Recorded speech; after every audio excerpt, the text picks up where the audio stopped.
gonna stand together and fight this disease.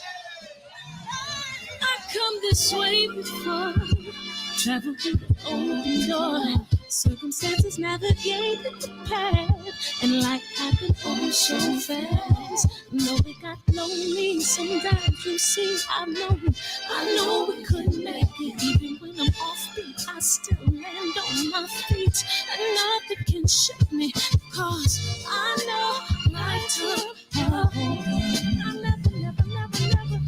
This is where I am destined to be. I'm not ready to give up. No. I believe in the miracle of life. Life's a quick but no rehearsal. Learn quickly, they'll come for your role. Games can play, can't take it personal. Cause the devil is a liar. I'm telling you the truth. It's all in what you do. Some things you gotta do. It's fight for millions. Take a second, see the blessing in it. But much expected, much is given. When I made the living, now I'm giving back to children. Never let the power come first before your happiness. Yes, you can be the best if you go the distance. Mix a little sweat with your persistence. You know that the best things are never instant. Just shine, let us see your brilliance. Get up, open up your eyes now. It's the moment of truth. No backing down. We're bringing it to life. For the children, it's a given. You gotta give it, be a blessing.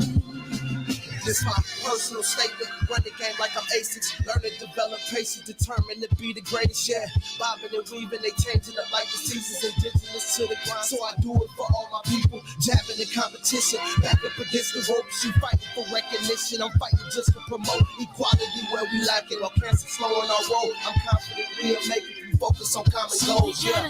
Give back, give love, give something.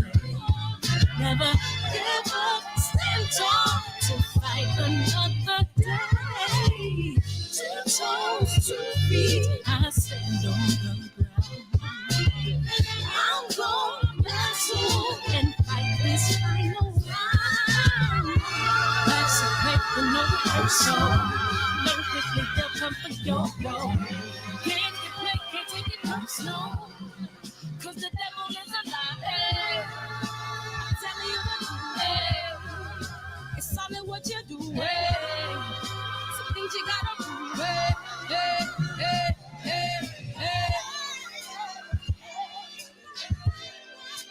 Dun dun dun dun dun. Woohoo! JP, era, JQ, KJ, what it do? Birdman, love is the word. G Brown in the building. Thank you guys for tuning in.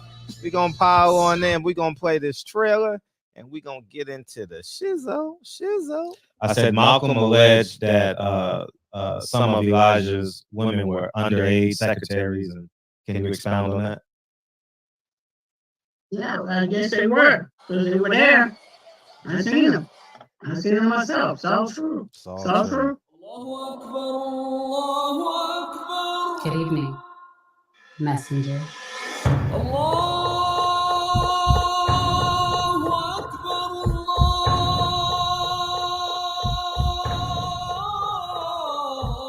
You convinced us that you were the last messenger.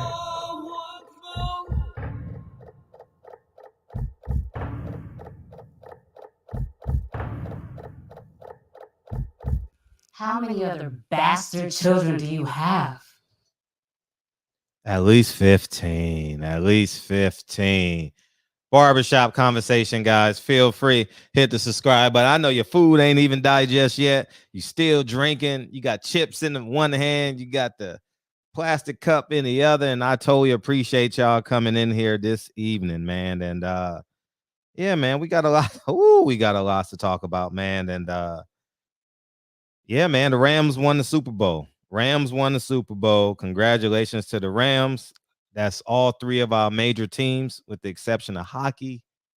have won in the last 2 years, and that is pretty astounding. That's pretty amazing, isn't it? You know what I mean? That's something for the ages. You know what I mean? So, um, yeah, man. Wow. You know, that's just like a wow moment when you put that in perspective, and it just goes to show you how big markets dominate sports just because of the revenue sharing. And I was watching, it's 12 NFL teams who haven't won the Super Bowl, and they all small markets. I was like, damn. How you gonna compete, man? You can't even get a free agent. You know what I mean? The Rams was basically the New York Yankees. You know what I mean? Definitely the New York Yankees as it pertains to getting these teams and stuff like that. But I want to talk about something as it pertains to Super Bowl, and we'll definitely jump into the other direction. But I wasn't impressed with Snoop Dogg. Bothered me. Bothered me is an overstatement, but I was like, there's over 100 million people watching. There's no way Snoop Dogg is gonna come out in some crip attire, some gang attire. And what did he do? He came out in some gang attire. And I'm sitting there like, dog, why are we doing this, man? This is 2022, man. You're a 50-year-old multi-millionaire. You live in probably a mansion. You don't really live that gang life. I you're not a gang, you're not a real gangbanger. You know what I mean? And you said you never there's an interview by Snoop Dogg recently where, or I don't know, I maybe I saw it on Instagram. I don't know how old it was, but he talks about how he spoke it into existence and the power of his words. And he said he would never rap about that again. Now I understand they going back down memory lane as it pertains to um the music. I totally get that. I understand it. Uh I just don't understand why we praise the worst of us. I genuinely believe that, man. It's no way. It's no way you have a Crip outfit. For those of you who don't know, because some of you guys don't live in LA, but what he wore was basically a Crip rag. You know what I mean? Um, and I just thought it wasn't appropriate for that, especially for that platform. You know what I mean? I just genuinely thought that. I thought that play the music. We know what songs he gonna play. He gonna play his 2 or 3 of his number one hits, most popular songs. I get it, but damn, did you have to wear that outfit? And now guess what? Your kids saw it. Your uncle's a Crip walking. And everyone's saying that's the best halftime show ever. So you know what your kids gonna do? They gonna go to YouTube and look up his name. You know that they gonna go, well, who's Dr. Dre? And I'm not reaching or anything, but let's just hope that the good stuff comes up when they Google Dr. Dre. And then you got to answer questions as a father. You know what I'm saying? Because Dr. Dre has a checkered. I'm just talking about what goes on the internet. You know, and symbolism is so important. You don't think symbolism is important? There's a George Floyd statue in New Jersey. You don't think symbolism is important? Remember the marches? They were tearing down all those old war not trophies, but statues and stuff like that. So I'm very cognizant of the impact that that uh that hip hop music plays on our culture, man. And I just really hope and pray that we get it, man. And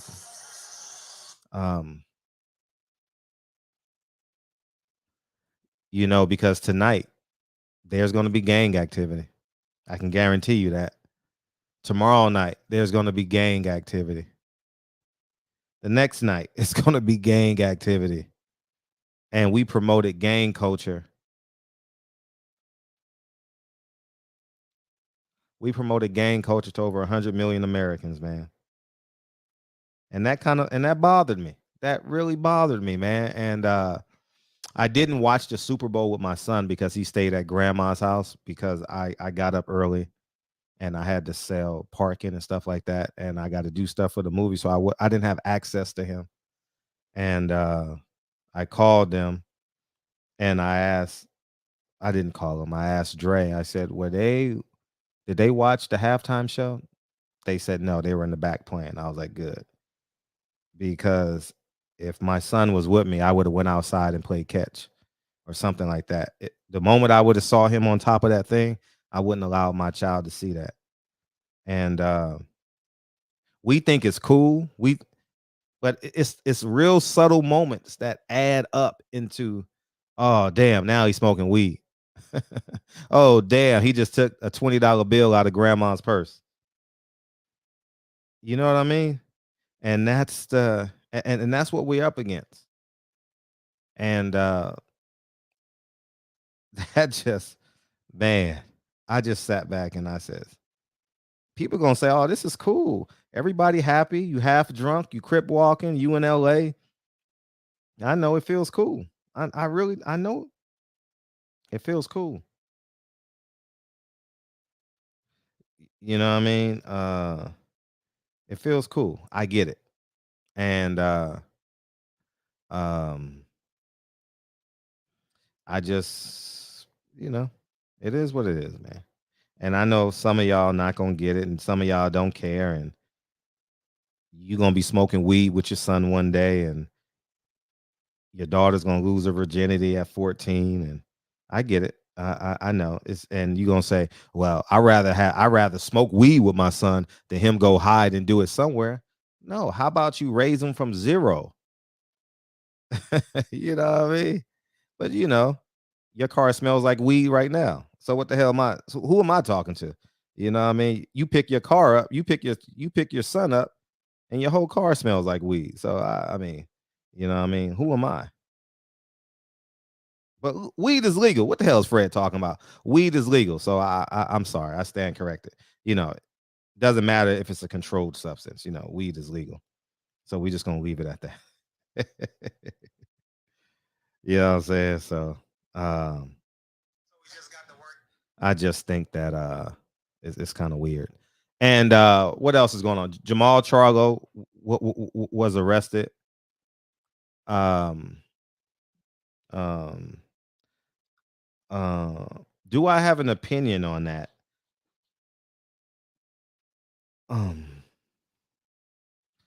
Yeah, and I have a different opinion.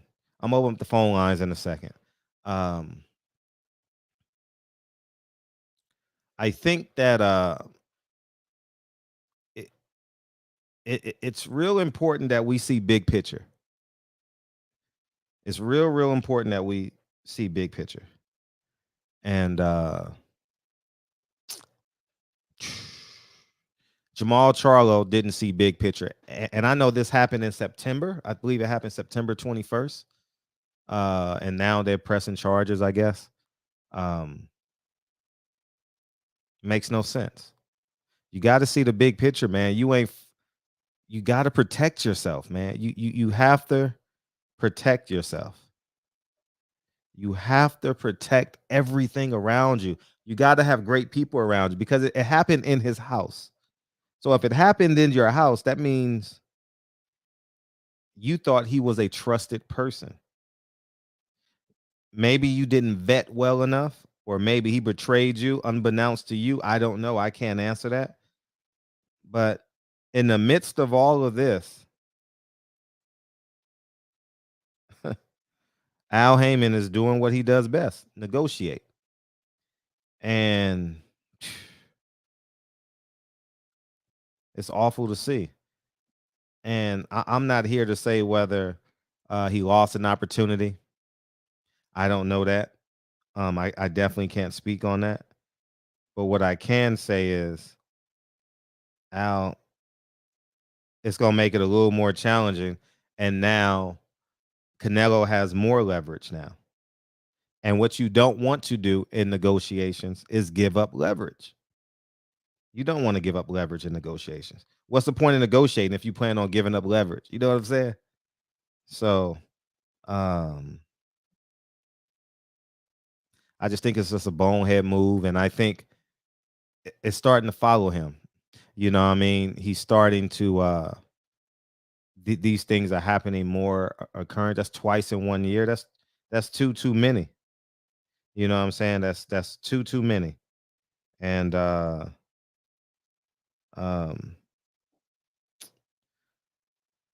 man, it's too many. Too many. And then we got Devin Haney situation. The Devin Haney situation. Um I don't know. I don't know if they're gonna go back to it or not. I honestly don't know. I can't speak on that. But as of right now, Lou DeBella is saying that they're done negotiating. They're done negotiating with Devin Haney and Matchroom and Team Haney. And what I say to that is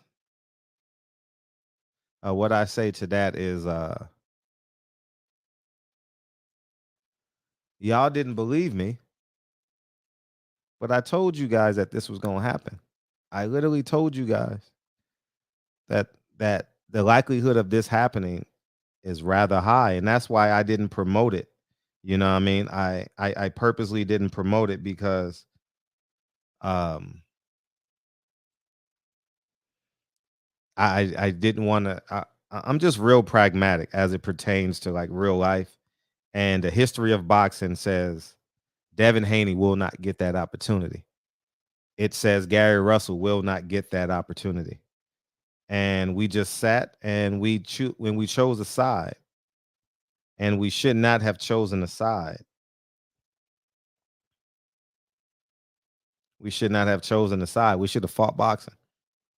We should have pulled our money out of boxing, like I told you guys, like I requested. But people are going to get mad now. People are going to get really, really mad now, and we're going to lean on the ducking word. We're going to lean on racism. Um, um, you know, it's just a whole bunch of hogwash. And if you guys still want to talk about where we left off Thursday, because my internet went out, but I'm real excited about that card, and hopefully Jerron Ennis gets put on the card. Erickson Lubin as the main event versus Fortuna Fundora. Texas Bulldog Boxing. George officially unified champ, number 3 to avoid Haney. You know what I mean? Any thoughts on Deontay Wilder to do a psychedelic drug to help him decide?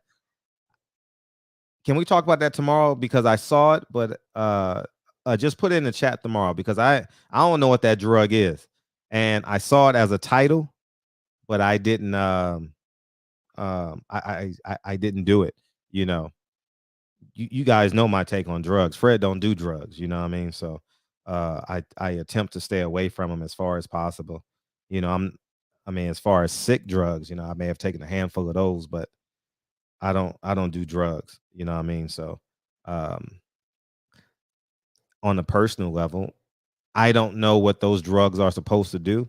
I don't know. So I got to do research on it. But AJ, I'll definitely talk about that tomorrow. Just put it in the chat and remind me tomorrow, and I'll gladly talk about that. But I'm all up these phone lines, dog, because we got a lot to talk about. We got a lot of ground to cover. And especially because my internet, the wind was blowing like a son of a.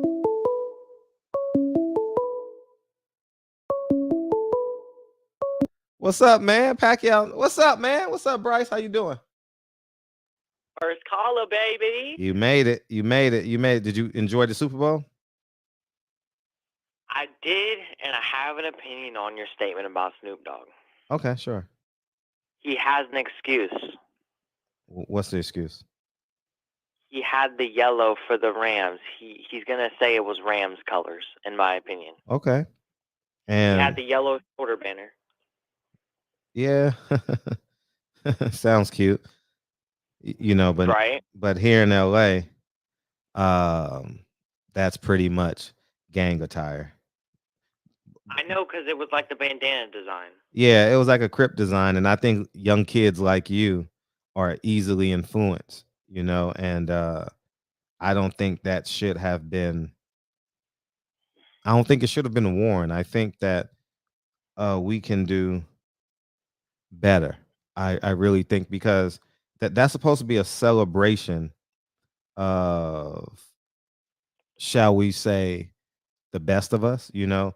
And the example I gave, so you guys can have another polarizing example, is Deontay Wilder's ring entrance. Deontay Wilder's ring entrance was very important, was very powerful, was highly celebrated, and I think it was that important. You know what I mean? I stand on that. I think he's wrong for that. I don't hate, or like, I don't believe in like canceling somebody. That's not where I'm at. But I think we can do better. Was it the Crip shade of blue though? Because I'm honestly colorblind. It was all of that. My brother is saying that any shade of blue counts for Crip in LA. And it was a rag too. You know what I mean? It was definitely a rag. So the design, yeah. Yeah. So I'm just not a fan of that shit, man. You know? Doesn't he fucking live in Texas and owns his own football league or whatever? I don't know about that. But I think it's just more important for you. You know, I think because you're going to practice Crip walking tomorrow, or a profile like you, when you should be trying to play the piano. I'm saying for the gritty. I like the gritty. I like that. McGrady? What do you say? The gritty, Griddy. It's the Justin Jefferson taunt. I don't know what that is. You should look it up. Okay, I will. I just think that it's important for me and other men to, on a public platform like that, to give the best of us, because it's important for you to be inspired. You know, it's really important for you to be inspired, and because remember when you first called in, you used to curse a lot, because it's cool. Like, it's cool culture to curse, and but when you're around men like me, it's not cool to hear a 12-year-old cursing, or 13-year-old cursing. It's cool to hear a 13-year-old ask questions about being 13. That's cool. Like, what's high school like? Is there such thing as like a hell week, or I'm really looking forward to prom? Like, what's prom like, Fred? You know, those are questions that you went to prom in a different time frame, in a different city. I sure did. Life.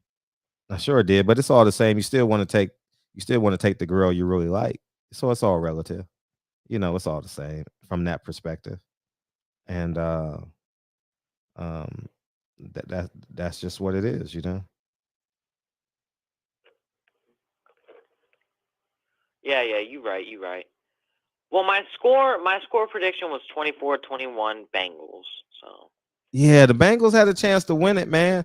That 3rd and 1, when they didn't get that 3rd and 1, they were like a foot short, and they had to pass it on 4th down. It's funny how they should have did the QB draw. They did like mid-second quarter on the 4th and 1. Yeah, but they probably had a spy. Oh yeah. They probably had a spy to make sure that didn't happen. You know, but the pass rush got there so fast on that play, so he really couldn't.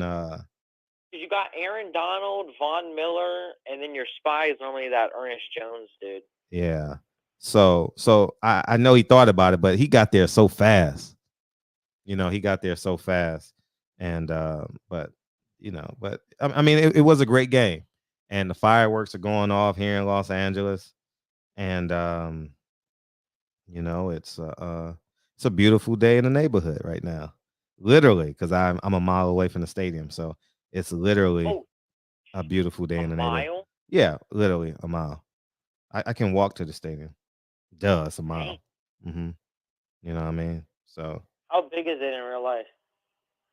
I mean, it's the inside that's what amazing. It's well done. That thing around weighs 1,000,000 pounds or something like that. Well, I stepped inside. I did a full tour. It was like $1,000 for me, my brother, my mom, and my dad, and one other dude to go do a tour of the Raymond James Stadium, the Bucs Stadium. So I've been at the stadium.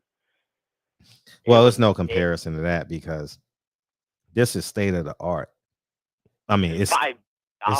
It's state of the art, man. This stadium is amazing. The noise stays in; it don't leave. Oh man, it's state of the art for sure. Oh, it's astounding. Like no, I've been for one game and I was like, wow. It took me 5 minutes to get my food. I've been to Raymond James Stadium, the Lightning. Hey, speaking of that, yes, Tampa had all three sports win their respective championships last year: the Rays, the Lightning, and the Bucs. Mm-hmm. So we're doing better than LA, I guess. Well, we got the Lakers, the Dodgers, and now the Rams. And since quarantine, quarantine, yeah. So we good. So you guys have the Lakers, and we have the Lightning. That's our switch. Yeah, we a cheater though, man, because we are a big market, man. You know what I mean? It's not fair for teams like New York and LA. Like when you put it in perspective, it's really it's not fair because we got so much here, man. You know what I mean? We got so much here, man. It's not even fair. It's hard to compete with us. Well, you got the big names. That's the problem. You're known for, the $1 billion stadium. Yeah. And, LeBron James is on your basketball team and, this, that, and the other. Yeah, we definitely got the best. Yeah, you used to have Kobe. You used to have Shaq. You used to have Magic Johnson on your basketball team. I mean, like, you guys have history in every sport and every lifestyle, culture, and everything. Right. Yeah. Now we definitely set trends out here. But yeah, man. I'm glad you enjoyed the game, though. It's pretty cool. I'm glad you enjoyed the game. And a former Bulldog won. Actually, 3 former Georgia Bulldogs won. Oh, yeah, you are a Georgia Bulldogs fan. That is true. You definitely are. Tony Michelle, Matthew Stafford, and that one dude on the defense. Matthew Stafford, number 1 pick. You're right, out of Georgia. Damn. 2000. Long time ago. Facts. I was 1 year old when I saw him get drafted. Anyways, get out of here, man. Tell your brother we said again, happy birthday again. And it's I'm glad you're doing good. Have a great week in school, man. Have a great week in school, and yeah, we'll rock out next time you call in. All right, it'll probably be within the next 3 days. I'm gonna go call my girl till like 2 a.m. All right, enjoy that. All right, man. bye. Be a gentleman. Be a gentleman. I got you. Peace out. All right, peace, man. Yeah, man. It's yeah, we're gonna talk about that Deontay. I don't know. I'm very interested in that too. What's up, man? What's up? What's up, Fred? How you doing, man? Doing good, Fred. Hey, Fred, Yeah, you gotta talk about this, Fred. You gotta talk about this. Talk about It's what? serious. This Devin Haney situation, man. You was on point, Fred. You need to be called Weatherman Fred. You gotta come up with a nickname. Weatherman Fred. We got to, man, because you said this in a bunch of videos. Even when you used to do your Tesla talk and whatnot, you said certain things that leading up to this point for fighters like Haney who are independent and who got co-promoters. They're partners with their promoters. Right. And you're right. You got to call it a spade. When you're right, you're right. And obviously, nobody's always right, but you got to give people, their flowers when they're right, because at the end of the day, when somebody's right, they say, "Oh yeah, you was right," and they just move on. But you was on point. And it's sad that Bill Haney didn't have an open ear to what you was trying to tell him, because he was so upset with you. He was upset. And whatnot. He let his emotions mess with his logic. But shout out to Bill Haney and what he's done for his son, because it ain't easy. It sucks to see what we're witnessing is literally it's business, right? It's business. But in my opinion, I'm just saying it's bad business, because Haney is younger than George Kambosos. He has a more brighter future than Ryan Garcia, who's talked about retiring at 27. And he just recently, from what I was told, he's recently just partnered with Christian Dior to be their model for their perfume. That don't sound like a boxer to me. Does that sound like a boxer to you, Fred? I mean, a fighter. I mean, you can't have sponsorships, man. You know what I mean? What is Ryan Garcia done in boxing to get sponsorships? It sounds like they're going by the fact that marketing. I mean, it's just simply marketing. Tommy Morrison was the same way. Tony Mandridge was the same way. The linebacker from the linebacker from Oklahoma, Harold Miner was the same way. Okay, this is a better question to you, Fred. This is a way better question. If you're a boxing promoter, just take the biases away, because Haney. Just take that all away. If you had a choice to sign between Ryan Garcia and Devin Haney, who would you sign? To be honest, you take away the bias. I mean, who would you sign? Business, and this is strictly business. Strictly business? Like whole business? Yeah, if you think somebody inside and outside the ring, inside and outside viewership tickets, marketing that's gonna help you. That's a good question, because they're close. There's not a lot of separation. You talking about the whole fighter, right? You're not just talking about like skill set. Skill set, I would choose Devin, but if most boxing, business, they don't care about the skills so much. That's a good question. That's a good question, because I do believe Ryan is going to lose before Devin, but yep. Man, that's a good question. Wow. Let me think about that. I'm gonna give you an answer before you hang up. I think, because you're gonna take another 5 minutes. But yeah, go ahead. Yeah. I'm not. I don't take all your time no more, Fred. I let people get what they have to say. I'm not gonna be on here forever. But Devin Haney. I've even came on here and said it plenty of times. I'm not sure if his team still comes on here and listens anymore, because Bill apparently is upset with you. But I've been said that he should have just, used the WBC mandatory shot at Josh Taylor as a 135 champ. I said that.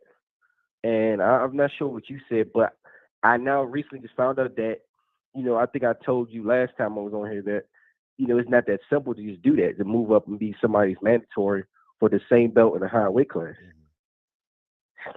They got to go through it's a petition, and then they got to vote. It's a vote.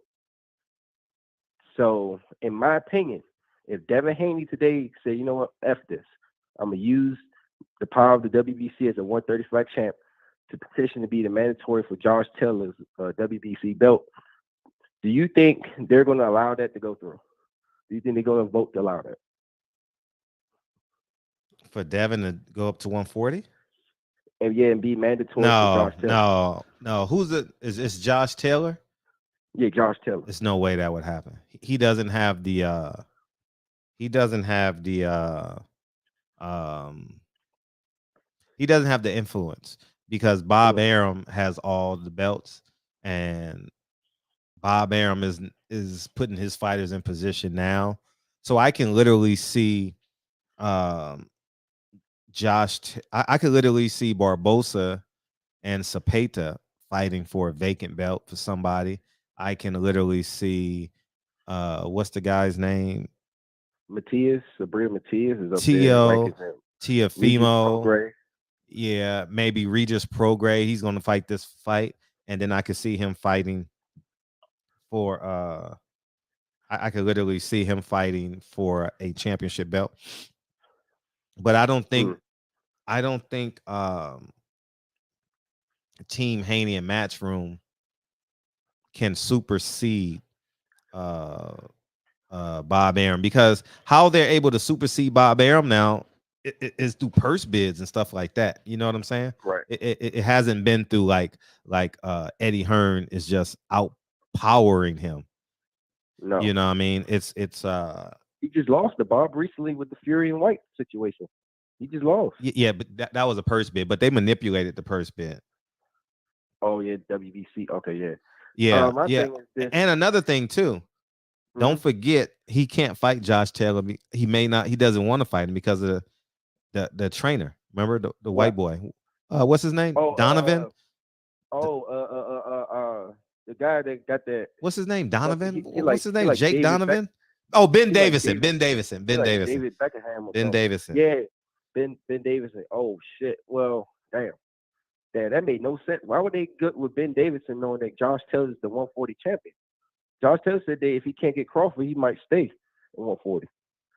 So how in the hell? Wow. I don't know. I mean, from you, okay, I know you said certain things that he needs to do as far as going after fighters that want to fight him or just target melanin fighters. But as you see what you see now, what do Haney and Team Haney needs to do now? He's pulled up on fighters. He did the thing where you want to see you pull up on fighters, call them out in front of the world and question their pride. And he still couldn't get fights. He has to overpay his opponents to get fights, and he still can't get fights, and he's overpaying guys. Yeah. So I mean, what he's doing literally almost everything we're asking for a fighter. Calling them out, making fun of them, hyping the fight up, talking shit, pulling up on them, giving them the money they want. I mean, what does he? I mean, seriously. I'll tell you what Devin needs to do. Devin's gonna have to do what I told Carissa to do. Go create an opponent. Maybe it's opportunity. Maybe it's Rolly. Maybe it's Gary Russell. But you got to go out and create an opponent and create some buzz. Maybe you fight. Shit, I don't give a fuck, Mickey Bay, if you my trainer. I want the winner. Since the champions, since no one wants to fight me, I'm fighting the winner of Mickey Bay, Tevin Farmer. Shit, that's smart though. He might have to fight that Maxie Hughes guy. Eddie Hearn has that IBO champion. That's what Eddie Hearn had for him. The IBO champion Maxie Hughes. He's gonna have to do something.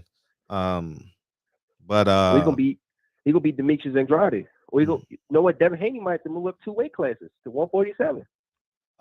Yeah. What do you think about that? Moving up to welterweight. Hell, come on, man. Come on. Now you wasting our time, dog. You wasting our time. It's like us. Who would you want to fuck? Holly Berry or Megan Good? Why are we having a conversation? Either one of them. Hey, Haney's that good. I think. Haney's good. I think there's nothing. Defensively, he's better than all the welterweights. Defensively, he's better than him. Defensively. Who better than the welterweights?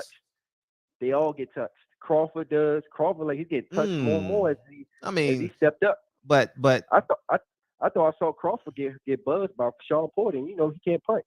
But it's different styles of fighting too. Like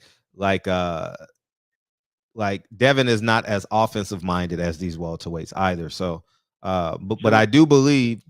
I mean, you can't take nothing away from Devin. Like, this conversation isn't about the lack of talent in Devin Haney. That's not one bit of this conversation. I saw it with my own eyes. I saw him at the MGM, and I was like, this kid is going to be special. And then I went and saw him against Linares, and I said, I've seen enough. The kid is exceptional. Oh, you was at the Moran fight? Antonio Moran? I don't know what fight I was at, but I saw the Linares Devin Haney fight. Okay, yeah, I was at the Moran one. That one. That was in Philly though, but no, I didn't go to that one, or MGM, whatever it was. But he knocked them out. It's about the business side of it, and but I got to ask this, right? You know business. He may not be the most entertaining, but Canelo, a lot of other fighters, they fight opponents who aren't the most entertaining fighters. Mm-hmm. So I get the business side, but lately Haney's been putting on entertaining fights. So what is it? Okay, he's not entertaining. He's been entertaining. He's not selling. He does decent numbers. He does better numbers than a lot of other fighters today. He's undefeated. He's undefeated. He has vulnerability. They said if you got vulnerability, fighters will want to fight you. What is he missing? This is the business boxer. And I get what you're trying to say. It's because he's independent, right? Yeah, that's but the main reason. Yeah, but no, that's not the main. He hasn't seen the difference between a huge difference between Floyd and Devin Haney is he beat the hero, which was Oscar De La Hoya. So he became the villain. Devin Haney hasn't beaten the hero. And don't want to fight him. No, there are plenty to fight him, but they wasn't under the same umbrella. So you got to see. Floyd was under the umbrella of Bob Arum, and as bad as he wanted to protect those pesos, he had to, because that's what the card said. The same way Bob Arum don't want to make this 130 fight. He's like, man, God damn, can I get one more fight out of Isaac Vargas? I mean, what's his name? Why am I drawing a blank on these guys' names? Francisco Vargas, what's his name? No, what's his name? Valdez. Yeah, Oscar Valdez. Yeah. So best believe Bob wanted one more fight out of Oscar Valdez for sure. You know, but because Floyd was under his banner, it had to happen. And Bob didn't get the return he wanted on it because Floyd ended up leaving and then negotiated out that $750,000. But Devin doesn't have nobody under his umbrella, so it's different levels of circumstances. And when you see the big picture of it, you understand it. So yes. So before I get off, because I know other people, and I know you want to get me off. So he needs to create an opponent, an opportunity, or he needs to just sign with somebody, or he needs to become the villain. Those three options, right? No, I think he needs to go create his own opportunity. Okay, so what I've been telling them for 2 years. I literally told them, I said, if you don't fight Gary Russell, you're going to become him. Yeah, they actually got a decent amount of buzz off of it. It was like main YouTube channels talking about the fight. Yeah, it was a big deal. Other managers and other fighters and stuff. So, but let me get off. I know other people want to get on and whatnot, but this is eye opening about Devin Haney. It sucks that he's not gonna get this fight. You've been telling them. You told them. You called it, Fred. Yeah. They can't call you a liar. They can't call you a guy that's hating on nothing, Fred. I give you flowers. You was right on the money, on point, bullseye, and hey man, hats off, big hats off. I appreciate you. All right, peace, King. Yeah, I think it's just important that we tell the fighters the truth. You know what I mean? Above everything, I think it's important. I had this conversation with Gary, so don't think this ain't I gotta pick on Devin. I ain't picking on Devin. I told Gary the same thing, you know. Oh shit, how you doing, Ma?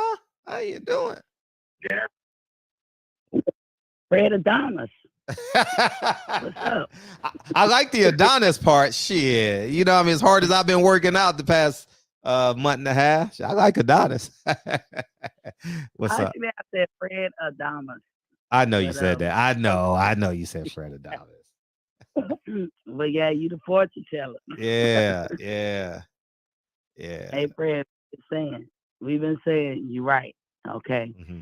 I was sitting here and I never got hyped up about the George Kambosos and Danny. I had Devin Haney because I just had that feeling it wasn't gonna happen. But remember last year, ever since about August last year, I've been calling. I said, why don't he fight Isaac Cruz? Or why don't he fight so-and-so? You know, these other people. It's like Devin has got to become Ricky Hatton. And what I mean by that, Ricky Hatton, when he fought Floyd, he was a top-tier fighter, right? Because Floyd don't bring nobody to the dance who's, like, at the bottom. Can we say that? That Ricky was the top tier? No, I wouldn't say Ricky was top tier, but he had some momentum and he was coming over here for a payday. You know,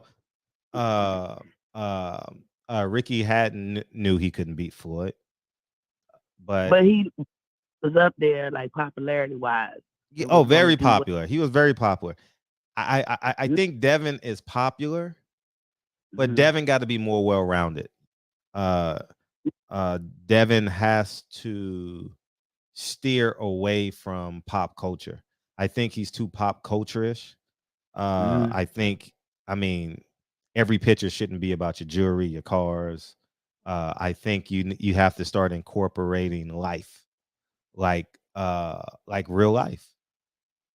But the thing with Ricky is, when he was about to fight Floyd, I didn't really know who he was, right? I didn't really know who he was.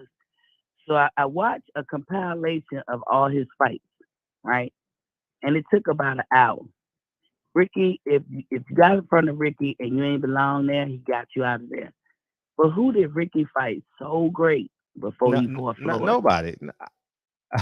I just remember two fights. I ain't gonna lie. I just remember two fights by Ricky Hatton: check hook and a flat line. That's all I remember. I don't remember nothing else about Ricky Hatton. I remember the drums. I was there. I believe I was at that fight. The drums, and it's all a blur. So I don't know if I was at that fight. I think it was Cotto fight. I think I was at. I think that was the first Floyd fight, Cotto, for me. It's all a blur. So yeah, man, it's But the point is, Fred, yeah, Ricky ain't have nobody on this I hate to call fighters nobody, but I'm gonna say no name fighters that we knew. And he was knocking motherfuckers out. So that was the mystique. And that's why I was saying, Devin, you're not gonna get these top fighters because they're gonna avoid you. So you need to go to number 5, 6, 7, 8, 9, 10, 11, 12, and just knock these dudes out. Or, that ain't his style, but beat them to a pulp. To make somebody be like, man, y'all ain't gonna fight him? You know what I'm saying? No, but the network's got to pay for it. You understand? I mean, he got his own, right? Yeah, but they still got to want to fight. You can't just say, "Hey, the zone, I'm doing this fight." Nah, that it don't work like that. It got to add value to them. That's why he's only fought Latinos.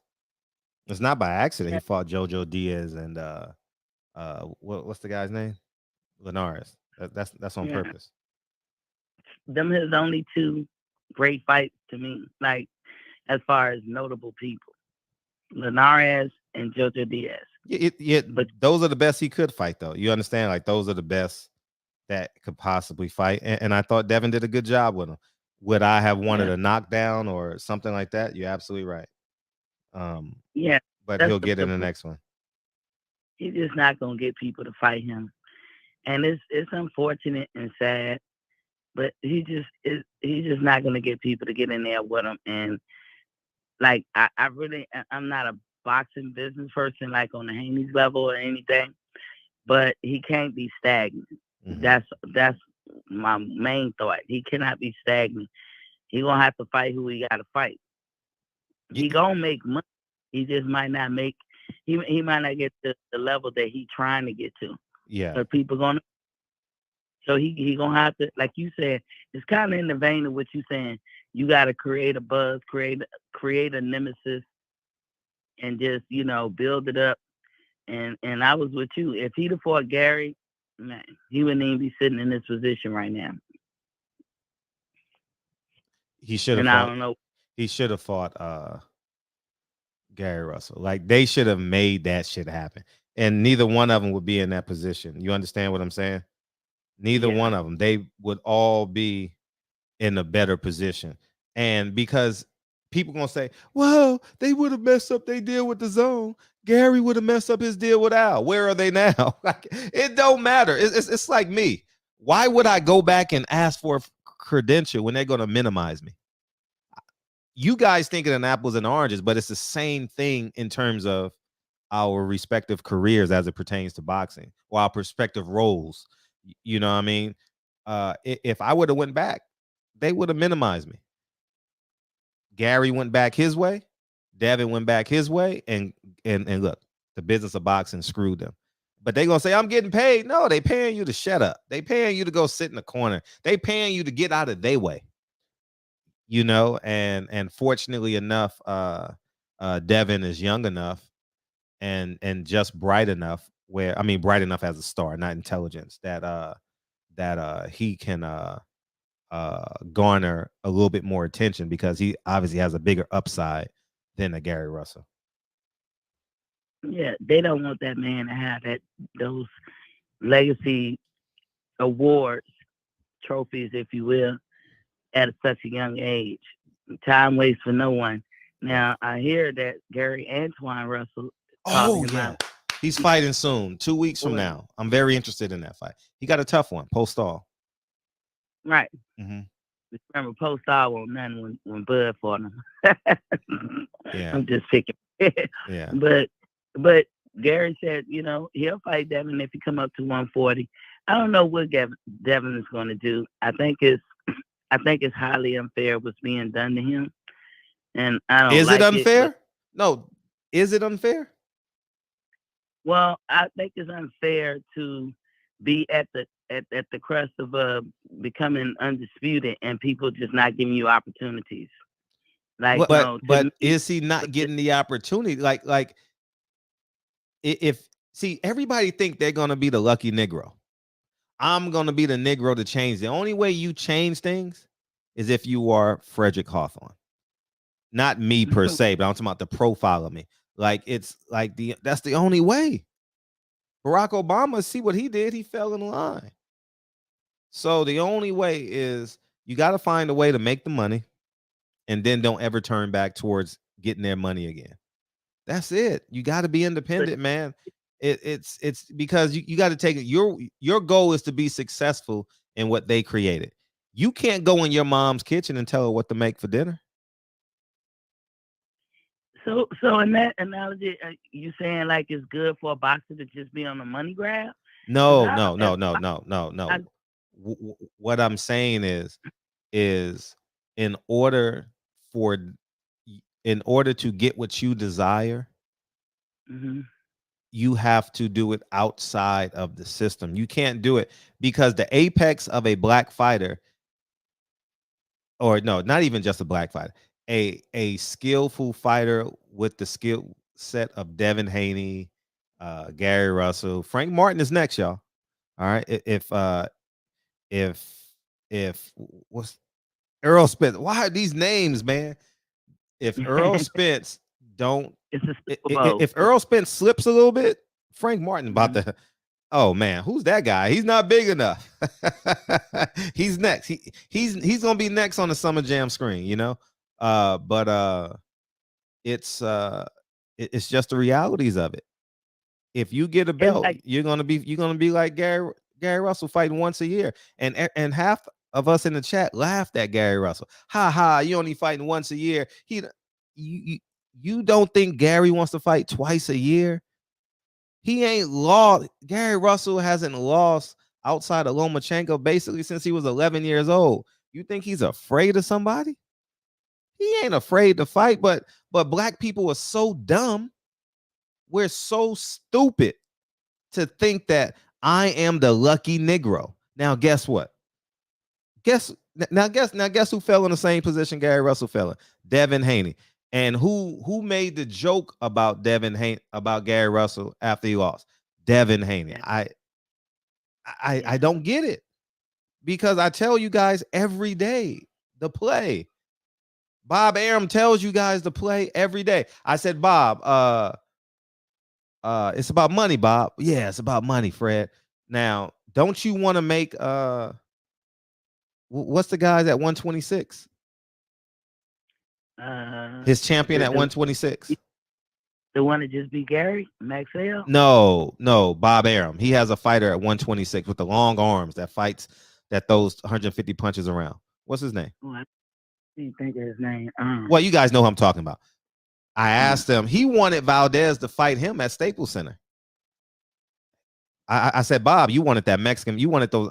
I didn't say pesos because I didn't want to set him up to be like people to think he's racist. So I said, you wanted to bring out the Mexican fans, right? For that, he said, absolutely. Go watch my interviews. I tell you guys to play. Thank you, L Dub and everybody else. Gaither, Mr. Gaither. So he tells you to play, but we think that we can just intercept it. It's not. You're not going to intercept it, especially when you don't have a fan base. You got to have a Deontay Wilder fan base. to say, nah, we ain't doing it like that. But You think that Devin's career, a lot of times, not all the times, and I'm not saying nothing bad here, but do you think, in a sense, he put the cart before the horse? Who's he? In a lot of feelings? Come on, Devin. No, I don't think he put the cart before the horse. I think Devin should have had an escape clause. And I don't know if they have one. We'll have to see. Or are they just gonna say everybody's ducking me? I mean, just think Ryan Garcia. Okay. What Bill, not Bill Clinton. Fred, get these names right. George Bush. What George Bush say? Shame on me. My fault, whatever. Fool me once. Yeah. See, I'm getting it all fucked up. Fool me once, shame on me. Fool me twice, I can't be fooled again, right? Okay. Yeah. Now, yeah, right. He's such an idiot. Now, look, you got now let's go through these names. Champion Heart is in here too. All right, so let's go through these. What's happening, Miss D? Yeah, so we got so we're gonna do cooking with the chef tomorrow night for Valentine's Day. How about that? All right, we got Ryan Garcia, Teofimo Lopez, Lomachenko, and now George Kambosos. Is this ducking? Is all of them ducking? Yeah, is all of them ducking? If Devin is asking for the fight and they're coming up with reasons not to fight him, I would say it's ducking. Okay, I'm gonna say it again for you. Okay, Ryan Garcia, Lomachenko, Teofimo Lopez, and now George Kambosos. Is it ducking? Well, to the outside, it will look like that, but I don't know if you're getting that. Is it a conspiracy? Are they purposely doing this to him? Is it about just the business, and everything? He doesn't. Eddie Hearn doesn't have those fighters. I'm going to make money from both corners. You got it. These promoters are in business to make money. These promoters are not in business to make the fans happy. The reason why Valdez and Shakur is happening, they're under the same banner. If one of them was on PBC, it wouldn't have happened. They're not ducking.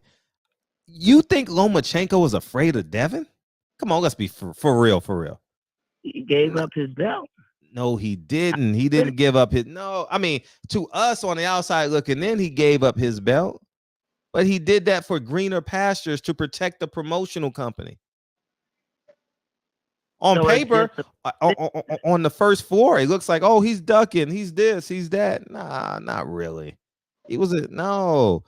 Top Rank put themselves in position to be the 3 belt holders. The 3 belt, or yeah, 3 belts, because Devin had the other one. And do you think it's by accident that Mauricio Suleiman says Teofimo is the unified undisputed champion, and then he says George Kambosos is the undisputed champion? You think that's by accident? You think that's ducking? It's a combination of things, Fred.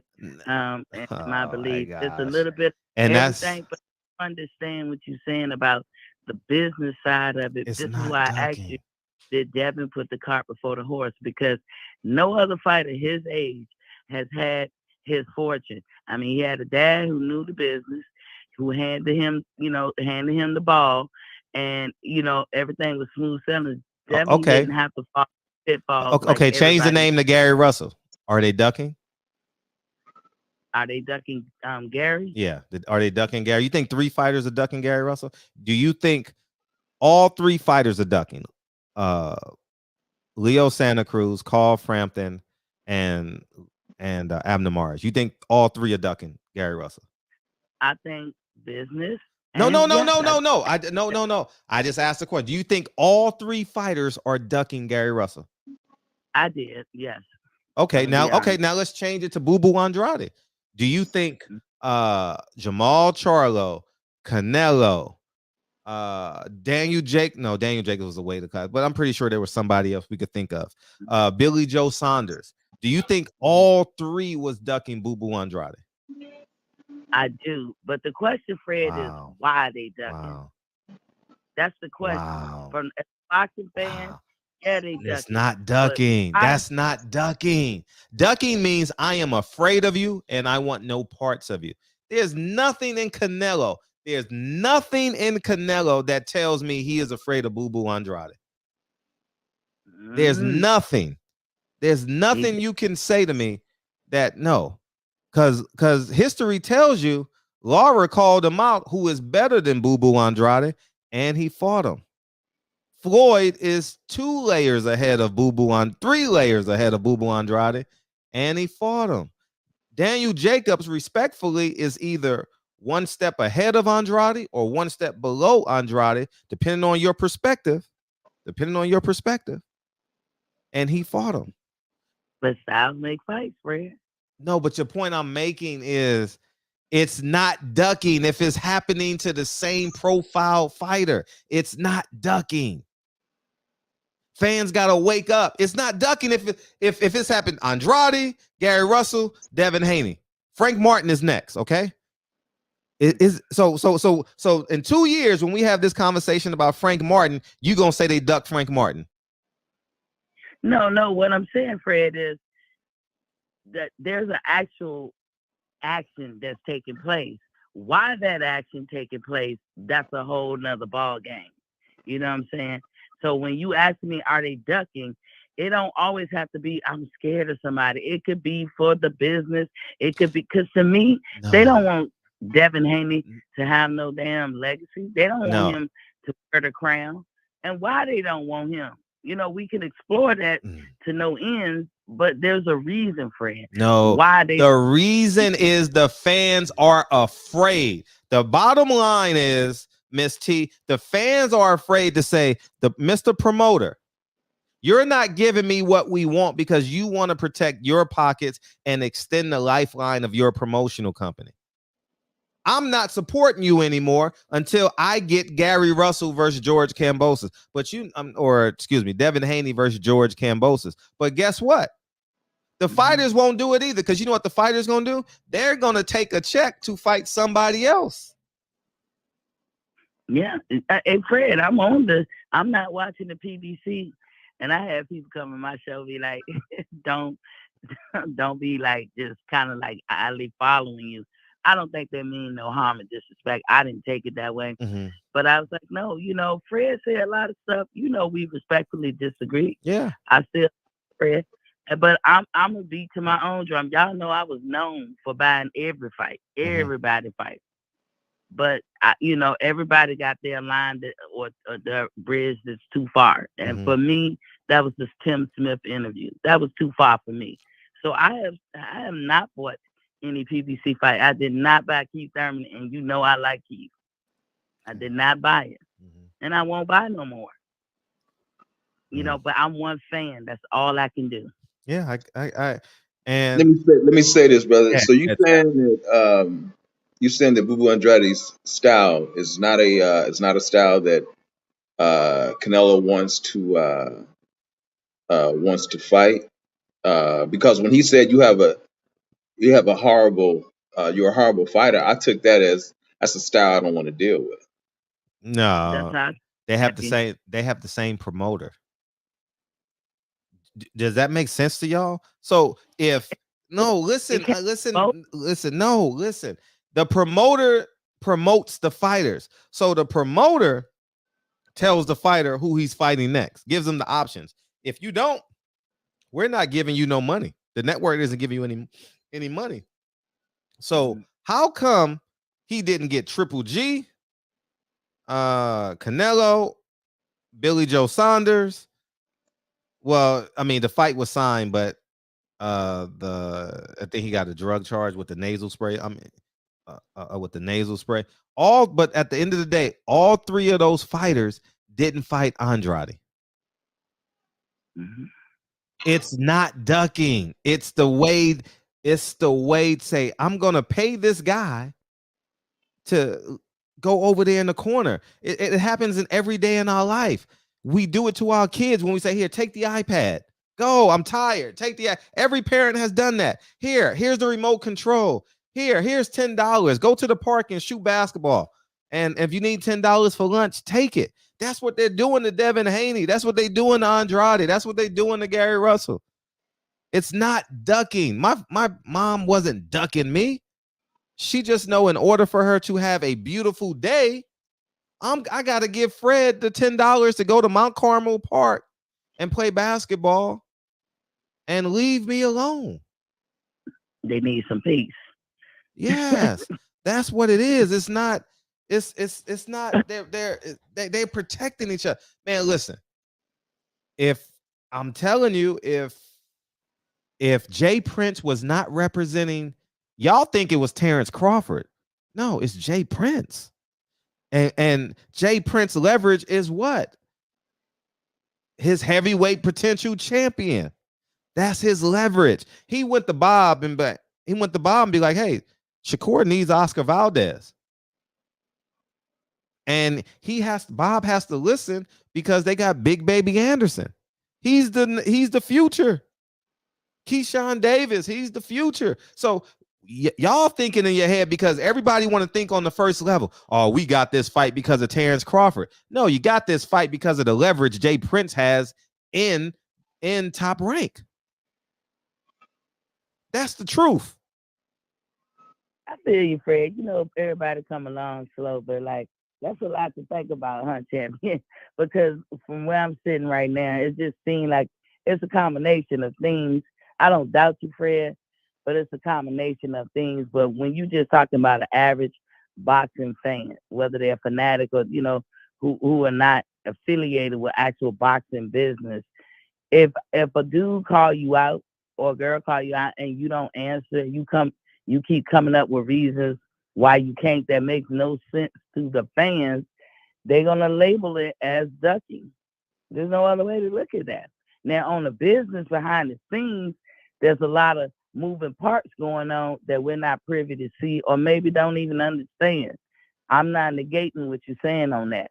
No, you ain't got to negate me. It's playing right before us. Whether you want to believe it or not, it's playing right before our eyes. Touche. Don't believe me. Frank Martin is next, though. Frank Martin. Oh, it's going to happen to Frank Martin. You think Al is going to put that? You think Al is going to put David Benavidez protege in there with Frank Martin? Shit, you crazy. They going to put Gary Russell in there with him. Shit. When Gary Russell, when they think Gary Russell's slipping or his body breaking down, hey, Gary, you want to move up to 135? We'll give you 1.3. I'm telling you, watch. So the fighters are the pawns on the chessboard, and the promoters and the sanctioning body presidents, you know, they running everything. We really paying to see them and what their mind creates and what they feel. Yes. Every blue moon it intercepts. Fury and Wilder was an accident. They gave Fury too much time. They gave Fury a year. Remember, he fought those 2 fights and then he came and fought Deontay Wilder. Wilder should have fought him instead of Dominic Brazil. Yeah. Dominic Brazil. Yeah. And it wouldn't be no Tyson Fury to this day because he would have been out of shape. But the grace of Deontay Wilder and said, oh no, we'll fight him and then we'll, you know, but he shouldn't have did that because he had 3 training camps to prepare for Deontay Wilder. So so when you think about it, it's, man, very interesting, Fred. It's very, Fred, we listening. Mm-hmm. We listen. I'm sure everybody's listening. I mean, it's like, it just might take people time to wrap it around their head. Well, you don't have to listen to me. Go listen to Pernell Whitaker's interviews. Go, everybody, tomorrow or this week or this month, go listen to Pernell Whitaker's interviews after the Chavez fight and watch how it changes. Nobody wants to fight me. And even Larry Merchant said, I literally watched Buddy McGirt and Pernell Whitaker Friday night. And he said, there's no way in hell Chavez will rematch him. It was a Jim Lampley or Larry Merchant, one of the two. There's no way. When they lied and gave him that draw in Texas. No way. Buddy McGirt. Mm-hmm. Yeah. I'm sorry. Up until the other day when I saw that fight, I didn't even know he was a fighter. Buddy McGirt, So he was a damn good fighter. Yeah, really good fighter. Yeah. Yeah, damn good fighter. It's hard to realize that when a man's belly's bigger than Texas now, right? You know, he's a nice person though. He's a nice person. Yeah, I always say I was doing other things with some of these older fighters was, in their prime and stuff. I wasn't into boxing like that, but over the years. But I'm gonna get out the way. Champion, how you doing? I'm good, Miss T. You doing all right? I'm doing good. That's good. Top fellas, top it up. Always good to hear your voice. Good info, Fred. You got me thinking. No, I'm just here to tell y'all the truth. Just like I tried to tell Bill. Excuse me, Mr. Haney. I call Mr. Haney on the show because I want people to respect him. I don't want to be all casual, The same respect I give him, I give Bob and everybody else. I think that see, in the streets, he would agree with me. But I believe he's playing this tic-tac-toe game. I'm putting my X here because I know I believe they're gonna put their O here. You know what I mean? You saying he being diplomatic? Yeah. Ain't no way in hell. I'm gonna tell you right now, ain't no way in hell if my son won Student of the Month, which he just won again, by the way. That's 4 times in the past 2 years. Yeah. So the point I'm making is ain't no way in hell. Let's see who's my best friend. Oh, okay. Blue Blood, right? Ain't no way in hell Blue Blood can say, man, I don't know nobody's child that's ever won Student of the Month in front of me, knowing I'm gonna hear it. The reason why I say that is Floyd says, oh yeah, Teofimo Lopez, he's undisputed. So and he's on here talking about, well, Floyd is inspirational. Man, get the hell out of here. Floyd just disrespected you. He just disregarded your belt. Coincidence that he just left the WBC convention? Is that by coincidence that Floyd is bigging up Teofimo Lopez? Or is it a plan? I mean, you gotta see the big picture. That was planned by Floyd to say that. Well, we know Floyd is strategic. There's a lot of things that he's saying. I think Bill's just saying like maybe he feel like every time when you speak on these things that you have the same conclusion about them. It's like you have another thing to throw on the fire about what's wrong with certain people that you do be talking about. And he's saying, I think Bill is saying, and I don't speak for Bill, so Mr. Haney, if you listen, I ain't speaking for you, but I'm just assuming from watching y'all talk that he's saying not everything is black and white like that. Like there can be different perspectives. Right. When we don't know because we're not there and we ain't getting it from the horse's mouth, we're actually seeing it for our own eyes, right, visually, that's all. But I'm gonna get out y'all way, let y'all chop it up. Thanks for taking my call, Fred. I do still be watching you, Fred. I'm just be in the bed. I be tired sometimes, and then I'm supporting all these other shows too. So I still got you, Fred. Appreciate you. No, we got each other. All right. Okay. Love you guys. All right, thank you. Love you too. Most definitely. What's up, champ? What's up, my brother? Hey, how you feel? I'm good, man. I'm good. Cooking with the champ tomorrow night. Now you got two videos. I know. Right. Okay. You want me to play them both this week? No. I didn't know which one you were gonna play tomorrow. If you're gonna do the you want me to play the most recent one or the one you sent me 2 weeks ago? The one I sent you 2 weeks ago was the Caribbean Bowl. The one recent was the Chile. Oh, okay. Yeah. So yeah, you can do the Caribbean Bowl first and then do the Chile. I got you. Gotcha. Yeah, do it like that. The Chile one is real special because I dedicated it to my grandmother. Did you watch it? I didn't watch it. No. Yeah, watch it. Check it out. Let me know what you think about it. I will. Okay. It's real special, man. Okay. Yeah, most definitely. I didn't think you were going on tonight, man. Did you change back to the original time, or you just No, started? because I knew y'all was watching the Super Bowl, so I just changed it to 8:30 tonight. Oh, okay. Yeah, because I wanted. Yeah. By the way, 50 Cent is fat. By the way, 50 Cent. Hey, man, when you get old, man, that's what happens, man. Man, I'm gonna tell you one thing. I was like, man, Fred, Fred, keep going, Fred. Because 50, I looked at 50 Cent and I was like, man, he went to jail and did push-ups for like 3 years. Like, maybe I'm gonna do 100 push-ups a day, 50 tomorrow. You know what I mean? It becomes harder as you get older, man. Just is what it is. Man. Happens to us all. Happens to us all. Better believe it.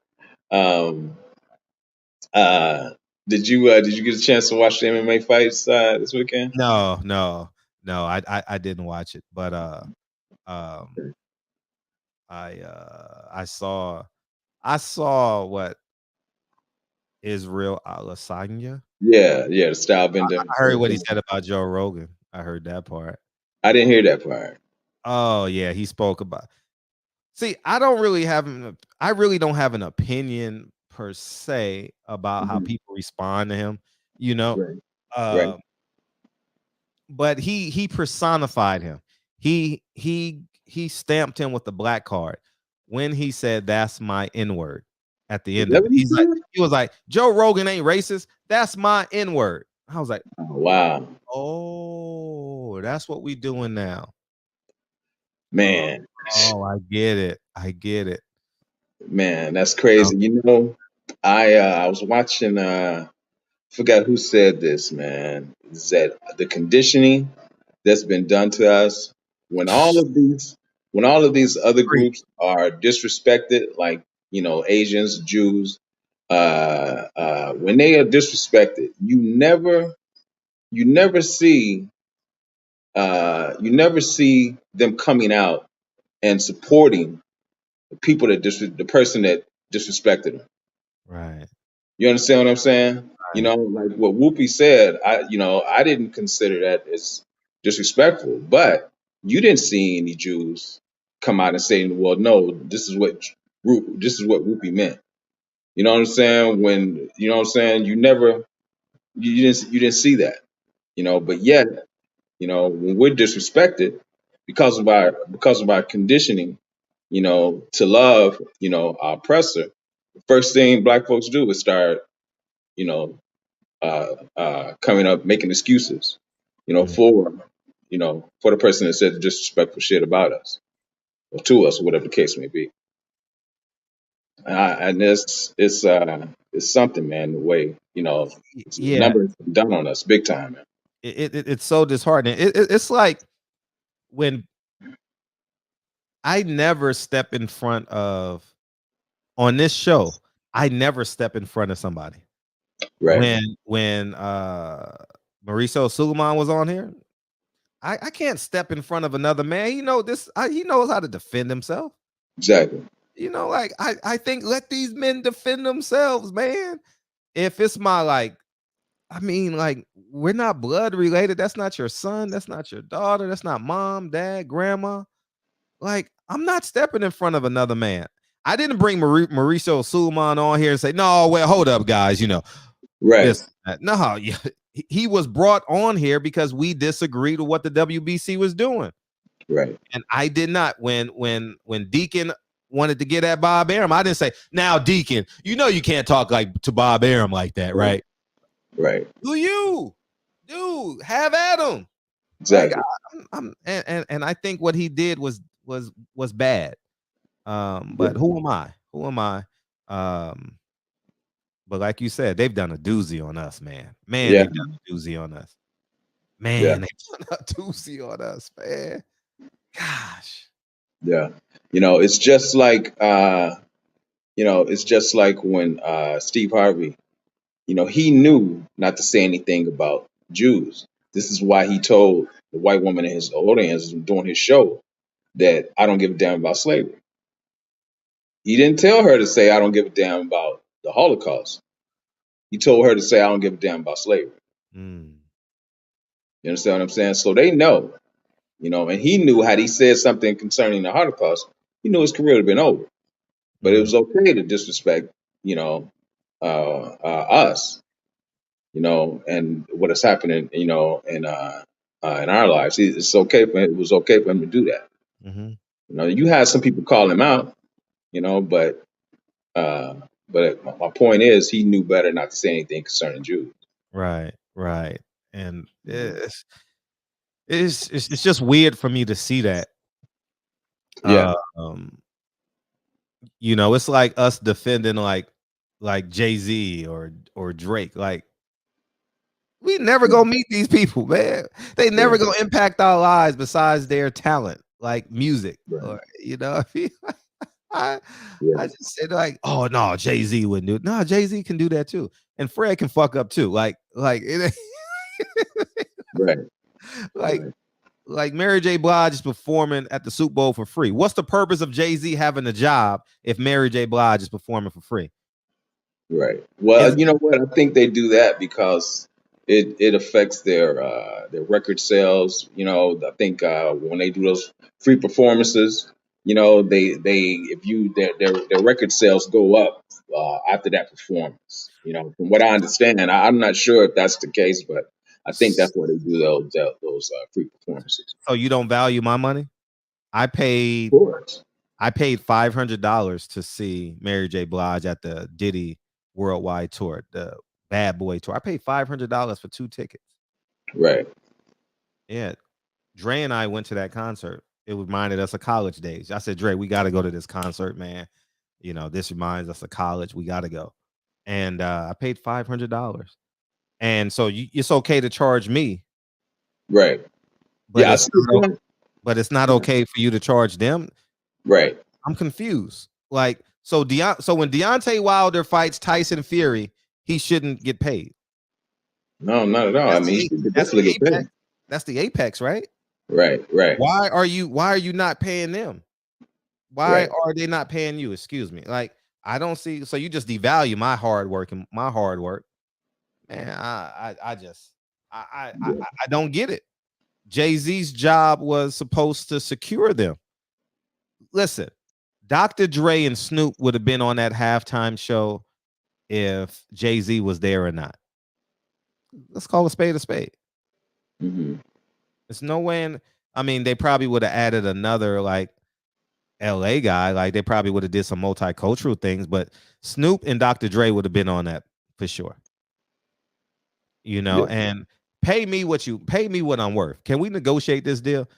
I ain't gonna even lie. I don't know how much money was poured in LA. I saw it with my own eyes. How much money the NFL got this week. I couldn't believe it. I says, damn, the NFL is that wealthy? Yeah. Everywhere I went had an NFL logo on it. Everywhere. Not like, I'm not exaggerating this neither. I live a mile away from the stadium. Mm-hmm. Every restaurant had something to do with this. I mean, it's like, damn. And some of them may have been trying to draw in attention too. But downtown, don't you know they had not androids, but drones making NBA logos, making a football symbol, the Lombardi trophy. It was in the air. On Friday night, it was in the air, and it changes every like minute or so. I says, wow, that's $1 million, $2 million to do something like that. How much money did they do? I just said $1 billion. Maybe it's not $1 billion, but damn, it's pretty close to it. Right. Man. Wow. And I was at the stadium today, selling parking and stuff, and I couldn't believe how much money I was like, damn, it's crazy. Everybody that went into that arena to the NFL was probably worth at least $5,000. Maybe 7, you know, between the merchandising, the ticket, the food they're gonna pay, the beers, the parking, you know, And keep in mind, if you go to the Super Bowl, that's not the first game you've been to. 80% of the time, 85%. That means you've gone to the Cincinnati Bengals game week 1, maybe week 7. You've gone to a Rams game, if not this year, last year. Very few times will the Super Bowl be your first game. So with that, again, I mean, NFL is a brand, so I mean, this is what's my man, the coach that was suing him for being racist? Brian Flores. Brian Flores. Yeah. So, I mean, everybody just forgot about that. Yeah, everybody forgot about that because it was a Super Bowl. Yeah, because it's Super Bowl. I'll tell you one thing. I'm going to support Brian Flores, and I apologize to y'all. Last Saturday was the event that I was speaking of, where all the players show up and do all that. I didn't know till 12 or 1 o'clock last Saturday, and I had my day already planned out, so I couldn't make it. Remember, I wanted to go do those interviews for Brian Flores, right? And I didn't know until midday that was the event, and the convention center is way across town for me, and I had some things to do on the west side. Had I known, I would have paid to get in the convention center because they had booths and stuff, and I would have interviewed them. But but during the week, it was all a lot of private events, and so I didn't get a chance to do it. But that event would have been great for me to get the interview. So I apologize, y'all. I really wanted to do it. Really, really wanted to do it. Because I knew I would get one interview that would shake something up somehow, some way. And I just missed the opportunity because I didn't know the schedule.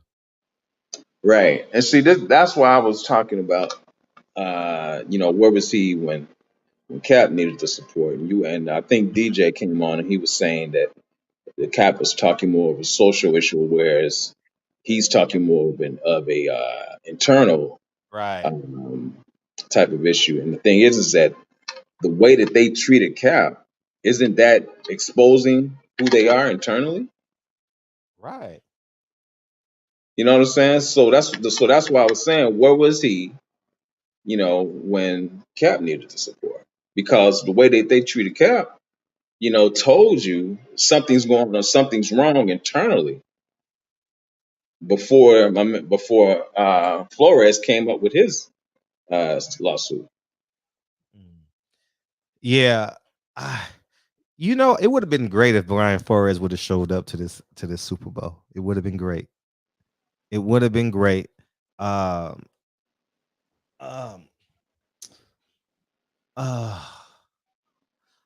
not budging on the NFL until I see the players do it, because I feel like a fool. Like I feel like a fool sometimes in boxing too. Like how people just fall and just don't do nothing. I was like, why am I fighting for this? Why am I fighting for this? And nobody does nothing. Yeah, no one does nothing. Like everyone says, "Oh, Fred, you're crazy. You're fake pro-black. It's just instinctive for me to fight against the system. Oh, you want to be Malcolm X. I have no desire to be either the three I've listed. You know what I mean? And I can't change who God created in me, And speaking of, did you say UFC? You have to say UFC 3 times. UFC? Yeah. Did I say UFC? Anyways, don't worry about it. Fred, you hate shit, man. What's going on, man? How y'all feeling this Sunday? Great game, by the way. Great game. I hear LA out there popping, man. What's going on? Yeah, I'm here though. I'm here. You know what I mean? But I'm not. See, I don't want to hang around. See, I ain't gonna even lie to y'all. I wanted the women. My goal was to smash a celebrity. I don't really care about like hanging out with these dudes. Like if you look at my Instagram, there's only 5 to 10 pictures of with celebrities, and I've been around thousands of them since I've been covering, since y'all have known me. Right. I want the women. Like Fred is like, Fred wants the. I ain't gonna even lie to y'all, man. I can give a damn about these Negroes and he's hosting this party. Don't you know? I feel you, Fred. I'm gonna try to get a picture and accidentally squeeze on somebody's booty. You know what I mean? I'm so sorry. I'm so sorry. You know, when Deontay Wilder fought Tyson Fury to the draw, he had a big party literally across the street from my condo. Literally across the street. And I didn't go. Oh wow. I didn't go. I was like, man, I don't want to go to that shit, man. And but the great thing about it is 10 subscribers went. I said, just say my name, Fred. They'll let you in. Was that the well, didn't Lauren come down for that? Yeah, Lauren probably went to the party. Yeah, because my daughter was there. And she was like, and she was like, and I was asking her, was she having a good time? And she was like, yeah. And she said, some guy named Deontay Wilder came. Yeah, I was like, I told Lauren, just say my name, you're good. Yeah, because the Watsons were in charge. So shout out to the Watsons. Shout out to the Watsons. Yeah, I thought you were there, man. No, I didn't go. I really didn't go. Okay. I think I was telling my partner, man, Shelton Moore earlier. Me and him were talking about it. He was like, I can hear. He said he could hear them popping the fireworks from his house. I was like, yeah. I was like, if I was out there and I was about 6 years younger, I'd be out there with all the shenanigans. Right. Yeah. Didn't the kid Kodak Black? Didn't he get shot? That kid Kodak Black? Yeah, he got shot. That's why I don't go to that. Listen. Yeah. I'm not depending on no security guard. I'm gonna trust my common sense. I ain't going. I ain't going. I'm not going nowhere where I gotta, you know what I mean? Where I gotta protect myself and carry guns and I'm just not going. I'm not going. Like, that's not my. I've never been that guy to go to like celebrities parties and stuff like that, man. Man, I think I'm sorry. You know what? To Champion Heart's point, man, is you were asking why didn't Brian Flores support Colin Kaepernick? Well, if you remember, hell, a lot of the players didn't even support Colin Kaepernick. You had guys like Dez Bryant out here talking about, I got kids to feed. Right. I remember that. So that issue split, man. You had even the white players like Drew Brees and a bunch of other guys were talking about, yeah, they tried to make it about the flag, tried to change the narrative. So his own peers didn't support him in that cause, man. The thing with Brian Flores, everybody sees it now. Like everybody saw it, but it was kind of like a well-kept secret. Everybody sees it now. He's shedding the light. He's showing everybody, like, look, they're not giving us a chance. It's one thing if we get the chance and we're going in there and messing up and, we're losing and whatever. They're not giving us a chance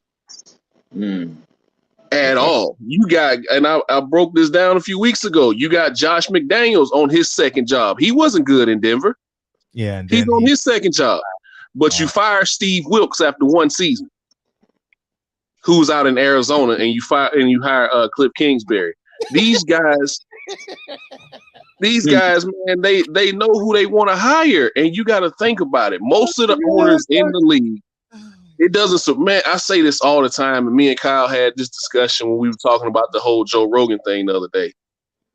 It does not surprise me, which I don't think Joe Rogan's racist, by the way. Let me leave with that. But it does not. I'm going to say something about that. Remind me to say something about that. Okay. But it does not surprise me, man, especially growing up in Alabama, when I hear these 80 or when I see these 80 and 90-year-old white people doing racist stuff. It does not surprise me.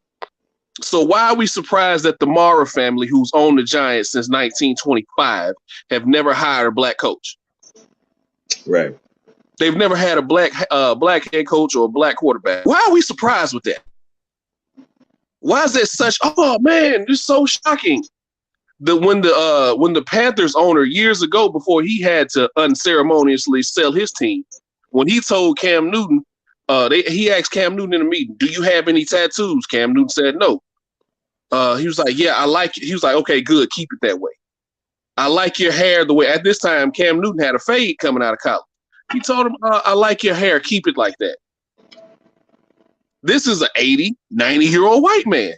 So why are we surprised when they say racist stuff?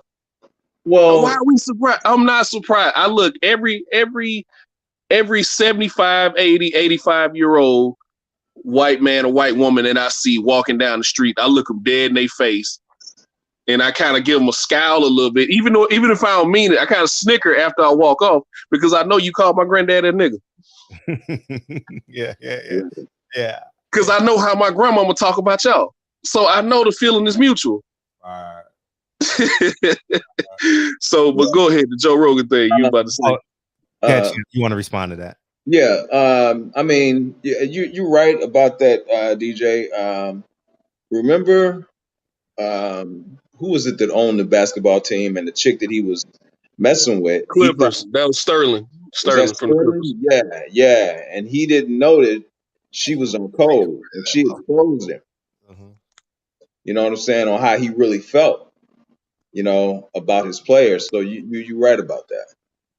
Yeah, man. She was trying to get some bread, man.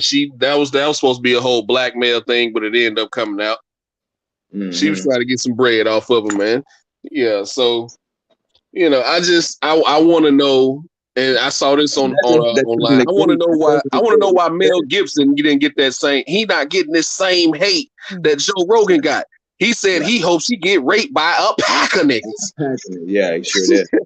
He not getting this same hate that Joe Rogan getting. Yeah, that's true. Joe Rogan exposing some real stuff and some real science behind the virus or whatever. Yeah, well, that's why they trying to silence him. You don't own Joe Rogan. Nobody owns Joe Rogan. He can say whatever you want to say. He'll tell people, he'll start off his interviews, I don't know shit. He'll bring in an actual astrophysicist like Neil deGrasse Tyson when people out here saying the world is flat. He'll bring in actual biochemists to tell you, hey, this was genetically engineered in a lab. Oh, really? Could you tell me more about that? That's the whole thing when it started coming out. He spread misinformation. So now they're releasing clips of 8 to 10 years ago of when he's trying to, and some of those interviews, because I follow his show, some of those interviews, he's explaining to white people why it was wrong that why it was wrong that this person said it, or why black people feel the way they feel when you say it. Because a lot of white people don't know. They don't know. So I mean, to that, you're right, but the Planet of the Apes comment was not the same aspect that you're putting the others in. You know what I'm saying? But to the C19 point, you're right about that, because he's bringing these doctors on that are telling people different from what the masses are being told because it's against the agenda. Yeah. You know what I'm saying? And so they're calling it misinformation because those who are feeding the masses the information, if they're not telling you what these other doctors that aren't part of the agenda are saying, then it's considered misinformation because you're not hearing it from them. So that's my point. Why is it considered misinformation if they're not saying it? But if they say it, it's you're supposed to believe it.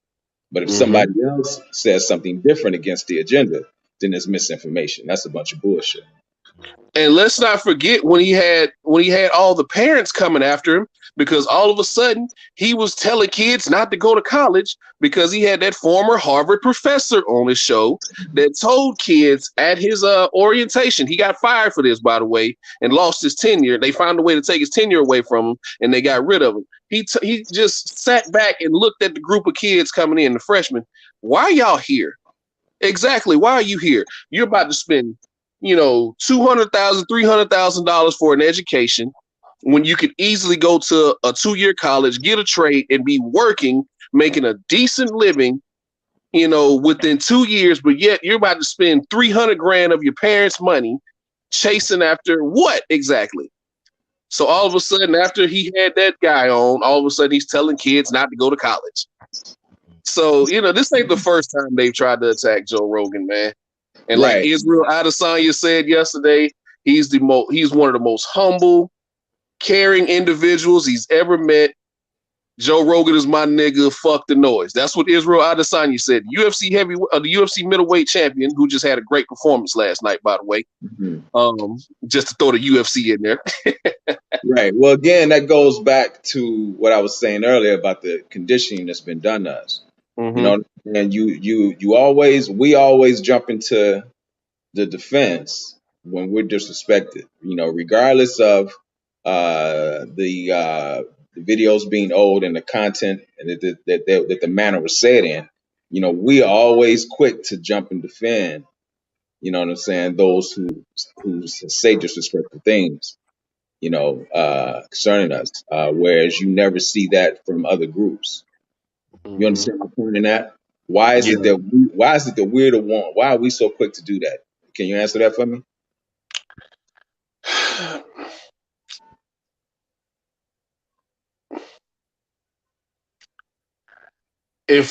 My personal opinion, like, because I feel like we already feel like we don't get justice as is. So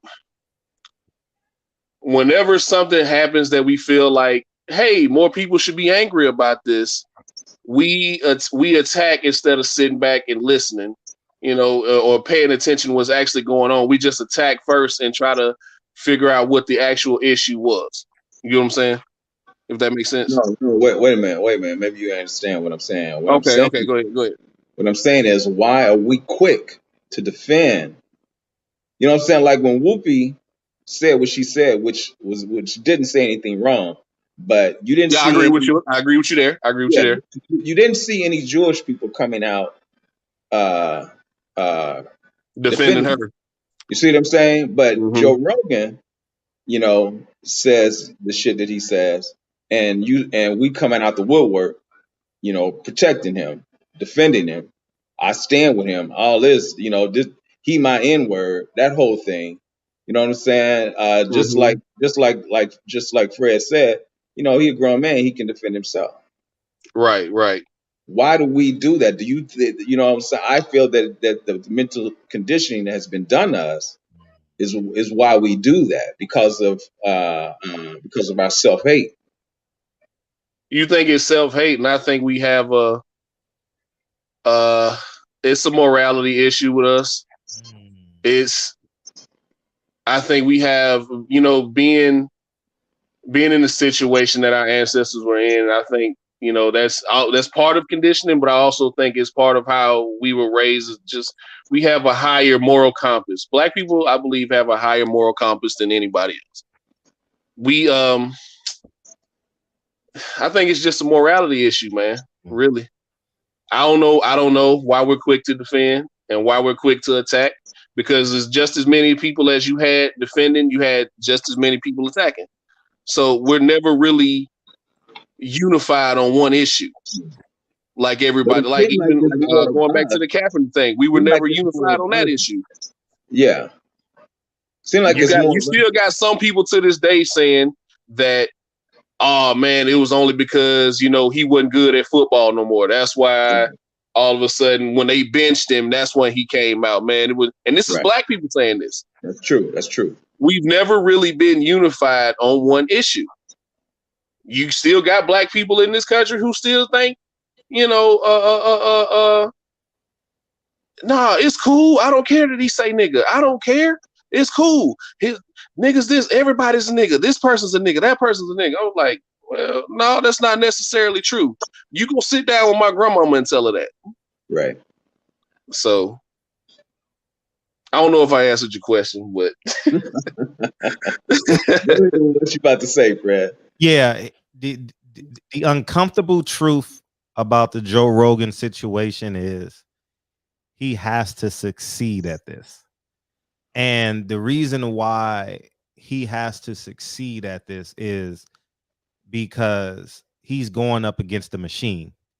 And it's tough to say that basically, like, my nemesis, I wouldn't say nemesis, but we are opposing foes, that he has to tear down the system. It's like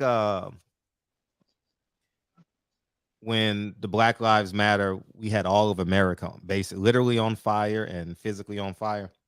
I Right. was even out there, as much as I could be. Right. Yeah. And we fast forward to January 6th, the insurrection. Black people got mad and said, if black people were out there, we would have got killed. Well, sometimes we need them to storm the beaches of Normandy for us. I don't know what it is, but he has the ability to put a big dent in it, the same way Kwame Brown did this summer was. I don't know when it was, but what the Good Old Boys Club, what's it called? The Go Along Get Along. Go along, get along. Go along, get along. Yeah. Yeah. That sparked real momentum. Even guys like, men like Charleston White. I enjoy listening to him because he's not going with typical thought. So in a way, Joe Rogan has to defeat them. And one way I know he's winning, and I'm gonna bring this back to Jason Whitlock too, because Jason said this on the show. They didn't do they tried the C19 thing, right? It didn't get no momentum. And then they said, oh, let's remix him using N-word. I remember Dante's Boxing Nation doing a video on it, and then I did a follow-up video on it on this channel, and it didn't get no traction. And Jason Whitlock said something. He says, nah, it's just a bunch of people and what is that place called in Silicon Valley? It's people in Silicon Valley disrupting the algorithms. And that's what's happening. Now this Joe Rogan thing, done that N-word compilation, that joint is spinning. Right. And I like that he's going up against the system. I don't like him because he doesn't speak for me. But in a way, not in a way, he has to win. Because people like me who I think we all should be independent. I think we all should have our own voice, whether we agree or disagree, or I don't think if you disagree, you're disrespectful, or I gotta hate you. Like, I come here every night and 50% of the people disagree with me. I'm not mad at you. Guys like Brenton Jones, I still say peace, Brenton Jones. See you tomorrow night. He's never agreed with me in the history of this show. Right. But I see you tomorrow, Brent. Brent, appreciate you, dog. Everybody else, hey, I don't, we come back tomorrow, we do it all over again. But I'm a firm believer in non-censorship, and I'm raising my kids this way. I don't get mad at Lincoln when he disagrees with me, because I could be wrong, and I don't want to lean on I'm the parent. I want to lean on I got to be a better parent. Like, okay, I'm wrong, Lincoln. You're right. All right. I said 9:30. It should be 9:30. Why you late, Dad? My fault. I mean, that's good, brother, that you do that. My thing was with my girls is I've always fed my girls information to teach them certain things. And now that they're young women, they're older, I have to keep in mind that they're going to have their own minds, and they're going to do things their way. Ariel, she felt that it was okay for her to get the shot. Erica was like, no, Daddy, I ain't doing that. You know what I'm saying? Even with the information that I gave both of them, Ariel accepted it and understood it in other ways, and Erica, accepted it and understood it, and it affected how they felt about it and what they felt they should do. Ariel looked at it as it's just another, shot that we got when we were kids in school, and it's the same kind of thing, regardless of the information that I had given her, and the historic, factors behind it. You Right. know, whereas Erica was like, you know, yeah, that makes sense, and that is something to question, and you know, and you're right. Until more information come out, I'm gonna hold up. You know, whereas you know Ariel thought it was okay. So I get what you're saying. You know, they are gonna gonna have their own minds as they begin to get older, and they're not gonna agree with with things that you say. And they're gonna do their own thing. Right. Exactly. Yeah. I give my daughter choices. I tell her all the time, listen, baby, you brush the teeth that you want to keep. She's 9, so we're having these discussions. Like, you brush the teeth that you want to keep. You don't want to brush your teeth, all your teeth are gonna fall out. You make the choice. You can choose not to brush them. It's like, I brushed all my teeth and you see I still have all mine. Mm-hmm. Or you can stay up later, but yet you can stay up later if you want to, if you take a shower at night and whatever. But you get to sleep later in the morning. So make a decision. Which one is it? You want to do this or you want to do this? If you don't do this, you can't do this. It's all about decision making. I'm teaching her now to make decisions. Make a decision. If you don't do your homework, then you can't go outside. So you can sit in here, but you won't be able to go outside. Which one do you really want to do? So we're having 9-year-old decision making, and then it'll turn to 10, 12, whatever. So, it just make a decision and live by your decision, because once you make that decision, you can't go back. Once you've decided to do this, you can't say, oh, I didn't like how that turned out. I got to go back. So I'm teaching her those lessons now. There's going to be repercussions for that decision. Right. There's consequences for everything you say and everything you do. Yeah. You can say whatever you want to do. You can say whatever you want to say, do whatever you want to do. But there's consequences for that. Right. Mm-hmm. So, no, you're absolutely right. And I think the more free people we have in this universe, the more authenticity we'll have. And it's like I had this conversation. Dre didn't understand what I meant by this because she thought I was disrespecting God. I says, if I'm a Christian, right? Why do I have to respect other religions? Because listen, no, or you could say, if I'm Muslim, why do I have to respect other religions? Because don't you want everybody to go to paradise or heaven? Why do you have to respect other people's religion? Like she couldn't grasp where I was going with it. I don't know if you guys understand what I'm trying to say, but if Christianity is my vessel to the afterlife, and God says you're either for me or against me, I can't respect another person's religion, because the ways of their life is death and it's sin and it's hell. So when people say, oh, I respect your religion, I can't talk about, you're supposed to tell them, no, that's the wrong God, if you're that headstrong about your religion. And go ahead, I'm sorry. No, go ahead. I thought you were talking about that. No, and I just think that we've gone so PC. It's like the government tells us not to talk about politics and religion. Well, that's the dumbest thing ever in the history. We could say we shouldn't talk about politics or religion because we gonna die. Like if you talk about politics at grandma's table, she gonna kick you out the house. Yeah, go ahead, DJ. No, it's just I believe what I believe, and you believe what you believe. Mm-hmm. It's okay. We disagree on that, but I'm not finna go there. I'm not finna go further than that with you. I believe what I believe is right. You believe what you believe is right. You and I are not gonna fight to the death over this. So why keep going about Yeah. it? I definitely understand your boundaries as to whatever we disagree or agree on. I'm just using as I'm just speaking to the scope of the conversation with you saying and I respect that. I just don't grasp the understanding of I shouldn't have respect for the Muslim faith if I'm Christian, because we're trying to go to heaven. I want you to go to heaven. I want you to go to heaven. I want her to go to heaven, him to go to heaven. And in order for that to happen, guess what I have to do?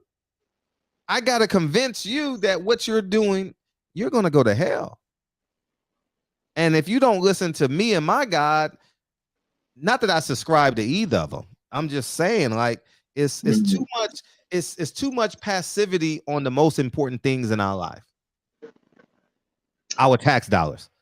They gonna get 15% of our money, whether we like it or not, whether it's sales tax, property tax, federal tax. You know, they gonna get their money, and we just sit and we just allow it to happen. They take 8 hours of our day and 15% of our money. God, I'm just amazed that we just pacify this. Like, nah, we should be rebelling. Like Lauryn Hill got a song called Rebel on her live. Rebel, man. We gotta rebel.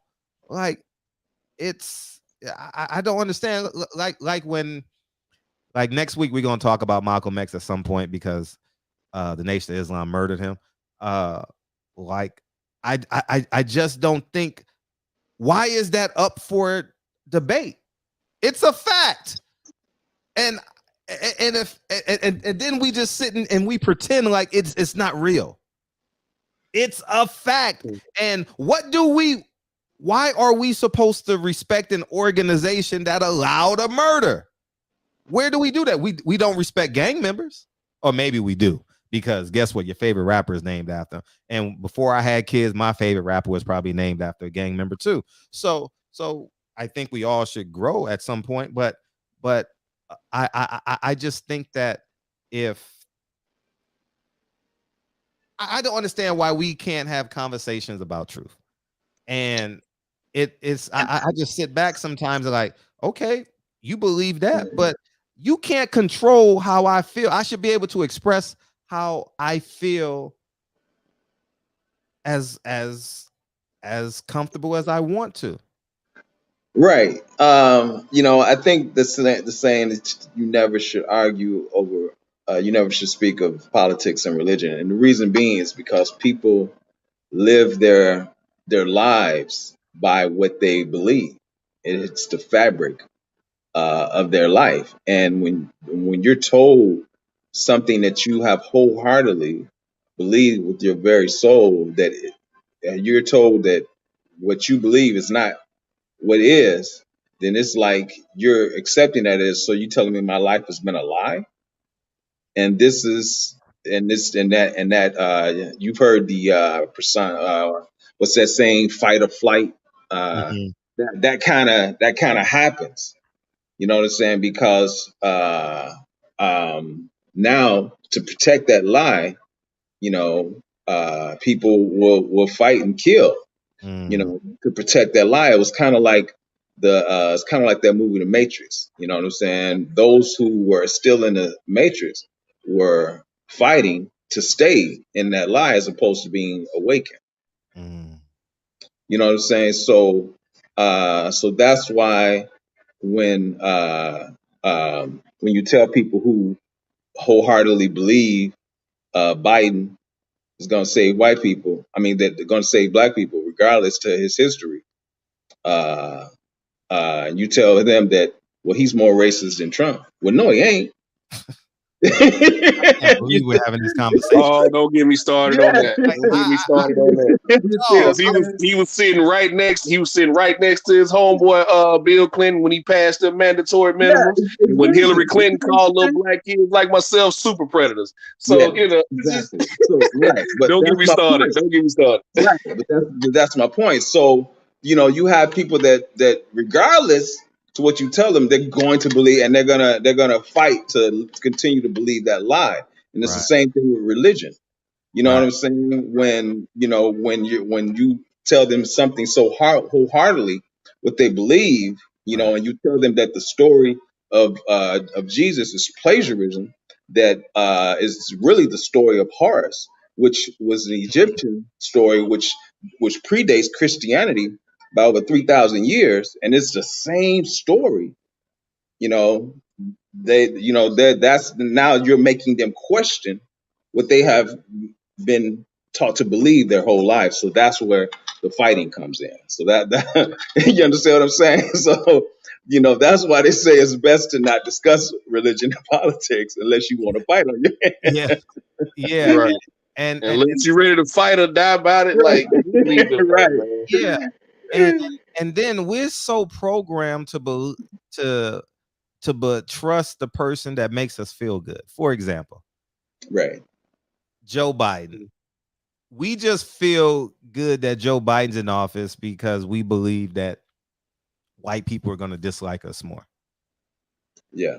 We And no matter let me finish this thought, DJ. No matter what happens in America, it is impossible for America to go back to 1960.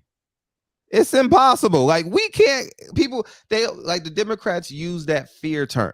Oh man, if we don't get this passed, we're gonna lose our right to vote. Right. That should have never happened, dog. Never happened again. We're too entrenched into the employment scheme in America. Like, how the hell you're gonna employ somebody and not give them rights? Like, how you gonna employ someone and not pay them? Like, America will flip upside down. That if you don't pay a race of people, that will create anarchy. You mean to tell me all Latinos are gonna go to work for free and they're not gonna respond? That's anarchy. They're gonna say, nah, we ain't putting up with this. Nah, we ain't doing that. You know, so and then to say, check this brainwashing mechanism. We're gonna vote for the lesser of the two evils. That is so crazy. But check this out. This is a Christian country, Champion Heart. Yeah. We're gonna vote for the lesser of the two evils, and we're Christians. Yeah. So that means you wanted Satan over the devil? Right. Like I don't understand how people think, and it's so hard. It's comical to me when I sat here and you, Champion Heart, too, you and DJ, we all was in these conversations for 6 months probably. Mm-hmm. We sit here and I just marvel at the people, their justification. If you don't vote Democrat, you're a coon. If you don't vote Democrat, you're a Republican. If you don't vote Democrat, you love Trump. If you don't vote Democrat, you're wasting your vote. I'm like, what? Like, Yeah. How are you so programmed to be non-independent? Right. and the fact that people didn't see what was going on with Donald, I think Donald Trump even himself was shocked at how easy it was to flip that entire base. Because you go back and look at it, man, years before he even decided to run for president, you got guys like Steve Harvey, Diddy, all these black celebrities, they were his friends. Yeah. They're his friends. So when he runs for president and he's proposing tax breaks that would help their tax bracket, why did y'all flip on me? I can understand why he was confused. And going back to Joe Biden, I didn't expect Joe Biden to do nothing different than he's done since 1974, since he's been in office. I think he's been in office that long. Yeah, he's been in office since the 70s. What in his voting record, because you know all this stuff is public record. You can go look up what they voted for, the bills that they were for and stuff, just like I did with who I call Black Hillary, Kamala Harris. I went and looked up her voting record and stuff that she tried to pass and stuff that she did get passed while she was a senator and a district attorney in California. People, you can go look this stuff up, how she didn't want body cams on police and all this type of stuff. You know, but besides all that, man, that's why I just say nothing really surprises me. It doesn't surprise me. And part two about that, it's funny how people say we can't. Here's how they classify us. I mean, classify the Democrat and Republicans. He's not racist. He's racist. now, part two to that is now let's get into the tangible part. I just want tangibles, man. I don't care. Listen, I swear before God, after the election, I probably said Donald Trump 10 times in 4 years in this house. And it's probably less than that for Biden because I don't even watch CNN or Fox anymore. You know, Biden, I mean, Trump was way more entertaining to me. Like, I'm like, what is he gonna say today? Like, or this week, or I was more. I didn't listen to him live, but the reactions as it goes on social media and stuff like that, I always like wanted to hear the pulse of the people. But at the end of the day, it's like, I'm going to give you $100,000. No, I'm not going to take it because you're a racist. I'm not going to give you anything, but you're not a racist. I'm like Donald Trump. Like, if we're just talking tangibles, he was going to give Ice Cube $500 million or $1 billion. 500. I don't know. Tell me. Go Google it. And I'm like, that's a tangible. Biden and the lady said, we're not even going to meet with you. And guess what our dumbasses did? All right, peace, DJ. Guess what our dumbasses did? We argued over the name because he called it the Platinum Plan. Right. You see how they condition us to think that we're fools? And then we talk about Platinum Plan, and then you say, oh, it don't really mean nothing that Snoop Dogg is in gangster clothes at the Super Bowl. Oh, it means nothing. It means nothing. Yeah. It don't. Yeah. I'm like, dog, what are we on right now? Yeah. Men with degrees, 500 billion. Thank you, dog. Men with degrees are sitting here disputing this, and it's about tangibles. Right. It really is about tangibles.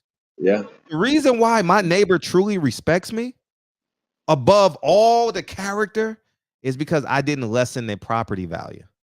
That's why my neighbors like me. Oh, yeah. When I moved in, I had a Bentley, right? Oh, yeah. He's a nice guy. He got a Bentley. He got kids, beautiful family. Oh, yeah. And years later, I haven't destroyed my home. My grass is not taller than me. And you get what I'm saying? If I didn't protect the value of their home, they wouldn't respect me. Right. No matter how nice I am. No matter how nice you are. Yeah, that's true. Yeah, that's true. It's about how are you making me better? Right. $500 billion. He promised Ice Cube. He promised the man 500 million. Yeah. Yeah. Well, see, we're fine with symbolism, and they know that we're fine with symbolism. This is why they give us the symbolic bullshit they give us, because they know that black people are fine with that. It's crazy. It is. But man, back on the boxing before we get off into the politics thing. Now, what you were saying, man, makes I was getting some of the things that you were saying, that the complete disrespect that they have for the fans is what you were talking about.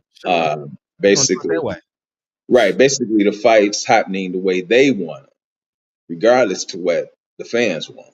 Is that so? And I was gonna say, like, when DJ came up, DJ has that picture of Carissa Shields on his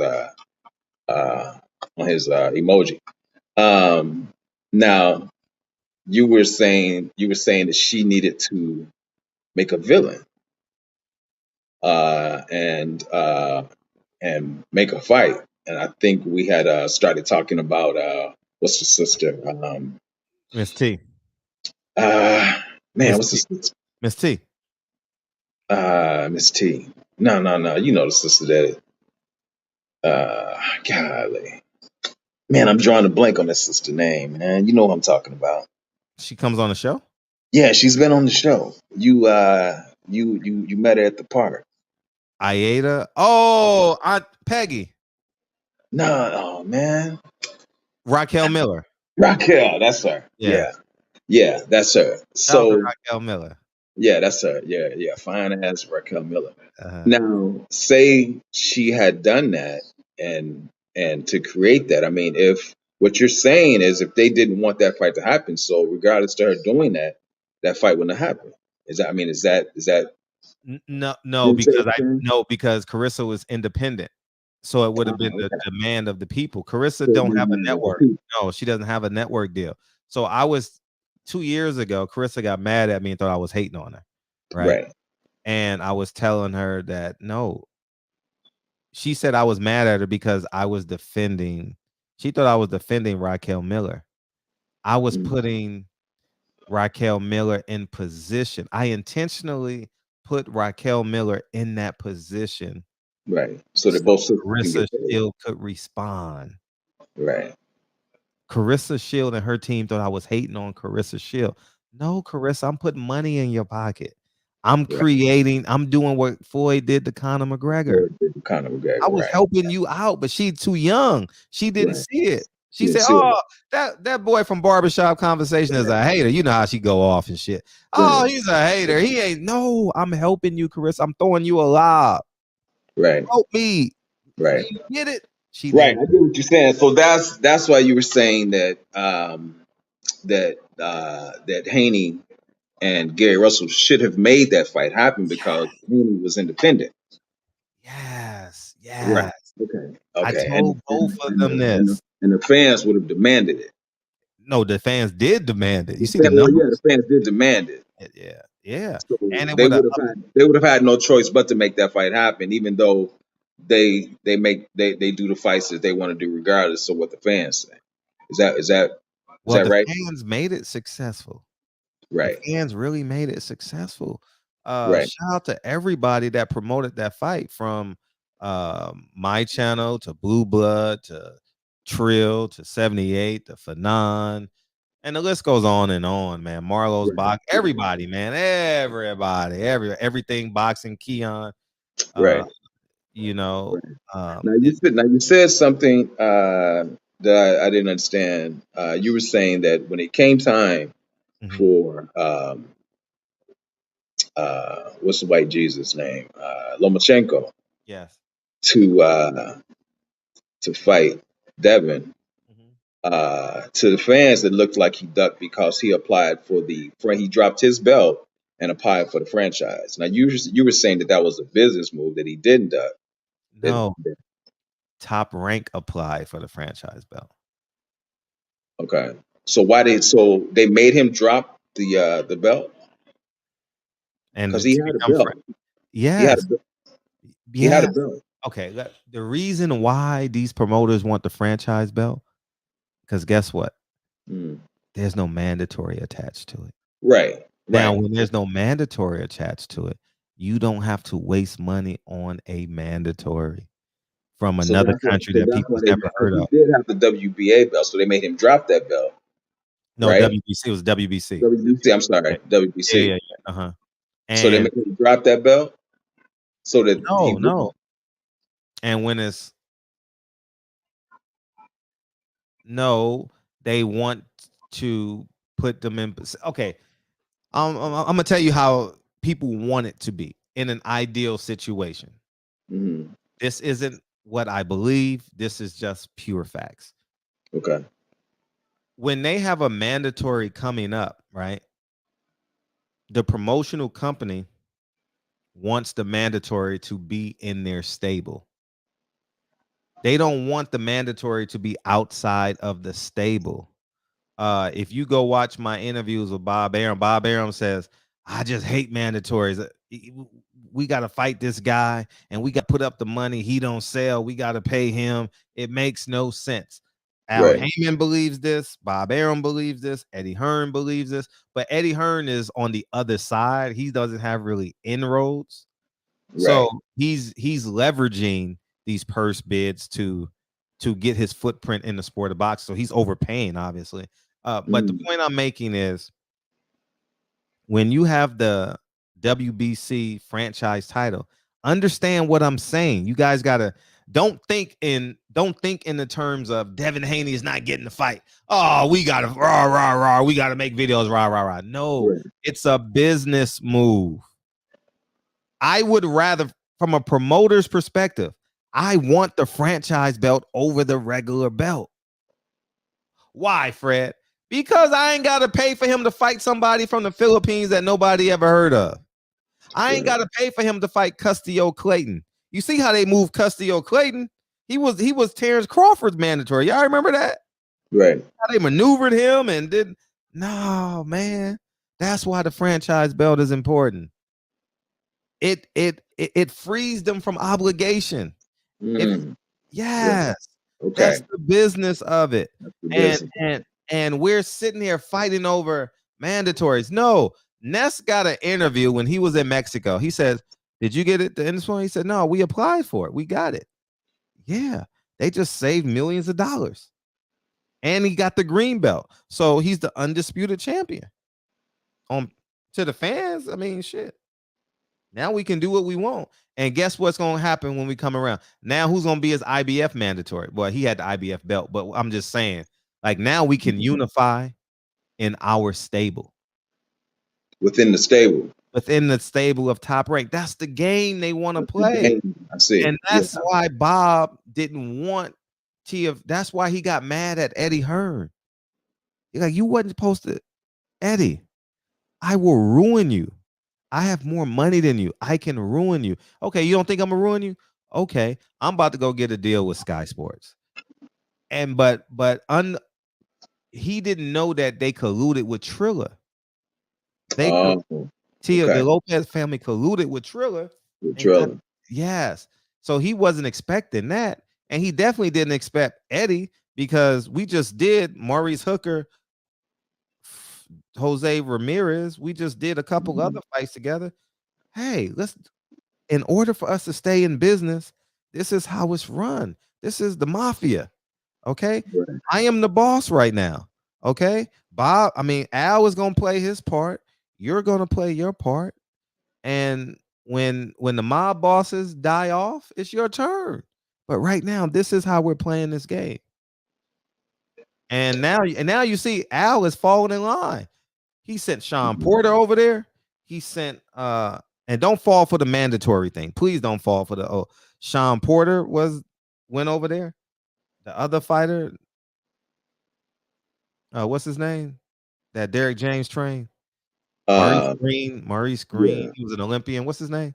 That quit. Yeah, the unshit. Anyway, somebody in the chat. Well, he went over there. So you get what I'm saying. So Al Heyman is falling in line. Like, okay, how did he become the #1 mandatory and ain't fought in 2 years? Like, come on, like, make it make sense. You know what I mean?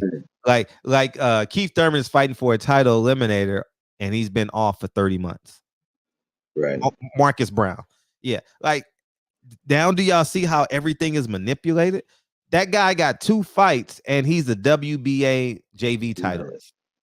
So after this fight with Ugas, it's better for them to make the Thurman fight as opposed to the Crawford fight. It's way better. It's way better. And Al is going to attempt to convince Earl. He's going to attempt to. And they're doing it now. They're basically attempting to push Terrence Crawford off of the cliff into someone else's lake of water. Like, that's basically what they're trying to do. And we'll see if it prevails. Because I think they want to push Earl to Canelo. That's what I think they want. Yeah. I don't think that fight is gonna happen. Crawford and Spencer. I stopped talking about it because guys are, arguing about it, and I was like, man, that fight's not gonna happen anyway. It doesn't matter what we say. And I was having this discussion with Santos, and how's he doing? Santos is okay? Yeah, he's cool. Okay. He was believing that he believes that the fans shouldn't talk about the purse, and they listening to us, and they're not gonna make the fight happen because we talk. I'm like, bruh, us talking about the purse ain't got nothing to do with that fight happening. That fight's not gonna happen regardless. Because they don't care what the fans think. And it's being proven, here with them pushing for the Thurman fight when they know the fans want to see him fight Crawford to unify the belts. Right. And that's what we need. We need that. They could care less about that. We need it. And I think we need to demand it. Earl wants it. I ain't even gonna lie to you. Earl wants that undisputed. I know he Right. does because Right. I just I don't know Earl that as close, but just the competitiveness in Earl. He don't want to Right. leave 147 without fighting Terrence Crawford. I know that for a fact. That motherfucker. Right. See, now that's another thing. Thing with Haney. Uh, Nobody's gonna, if he. I think he should move up. If he can't fight at 135, I think he should move up to 140. Yeah, but if he moves up, who is he? He's nobody in the grand scheme of boxing. He's old Shacky Foster. Well, he can go on the tour. Well, he got to pay for it himself. Why would he do that? Yeah. Bob Arum got all the 140s. Right. Man, he ain't about to do that. Man, listen. He's stuck between a rock and a hard spot. And I told Bill disagreed with me. I told him, I said, Eddie Hearn, he playing you. Nah, we getting paid. It's not about the money. They telling you, they giving you $10 to go play by yourself, man. Here's the iPad. Go play. They stuck up on the money thing, but no leverage. No leverage. I was giving them game. I was attempting to give them leverage. And I think fans and media became fans of Devin Haney. People think I think people say you got to tell them what they want to hear. I think the easy thing to tell Devin Haney is everybody's ducking you. No, everybody's not ducking you. 4 people can't duck you, man. You're not. No disrespect to. I just say this the truth. Devin Haney ain't knocking people in the Mars. Like, can he outbox him for 12 rounds? Absolutely. But he's not instilling fear in no one, but he's gonna beat them. Right. So I don't think they're afraid of him. I just think that he interrupts business. He's good enough that strikes fear in him. And he has no power. If he was coming with a full stadium, 15 to 17,000 people, and fans are just all over the internet adoring the young man, and I think he got action, but he doesn't have that action. They just signed Montana Love, so they wouldn't do that just yet. And then you don't want to pay, excuse me, Montana Love and Devin Haney. Come on, man, that shit don't make no sense. Right. That don't make sense. Yeah, you want one or the other. Right. And the fact that that Eddie Hearn didn't get the reason, and let me say this. The reason why he wanted Teofimo Lopez for 2 reasons. One, he's not one. This is 2. He wants to upstage Bob Arum. And 1, he was the attraction at 135. Right. So that gives Eddie Hearn the drawing power that he needs. So if Eddie Hearn is willing to pay all this money, why can't he afford George Kambosos? Now, I saw a video where Hearn was saying that Haney, that they're ready to go. Why can't the fight be made with Kambosos when they've agreed with the money's not the issue, and they're ready to go. Well, I mean, you can believe that if you want. Eddie Hearn is protecting his interests, and his interest is the zone. Right. His interest is not Devin Haney. If the zone say they don't want the fight, he's gonna send something over to Ludabella or say something to Ludabella to where it forces Ludabella to move on. Show the contract. I mean, you showed Gary Russell. Show the contract. Tell Team Haney to show the contract they sent. Right. That'll clear everything up. I just think that fans and black media made a mistake by becoming fans of Devin Haney. Excuse me. Let me digress. Just becoming fans of Devin Haney. I believe we should have attacked the infrastructure of boxing, which would have freed up Devin Haney to do whatever the hell he wanted to do. Right. And two, Devin Haney thinks Gary Russell ducked him. Fans still think Gary Russell ducked him. Right. The business of boxing had Gary Russell in an influx. Well, if you leave me, good luck getting your fighters. Good luck to your brothers. You know what I mean? And they're not selfish with each other at all. You know, like they protect each other. So he was in a bind. So I genuinely believe that if we do that, not just for Devin, but for every fighter, Demetrius Andrade, then Devin Haney doesn't post, "You fought a bum.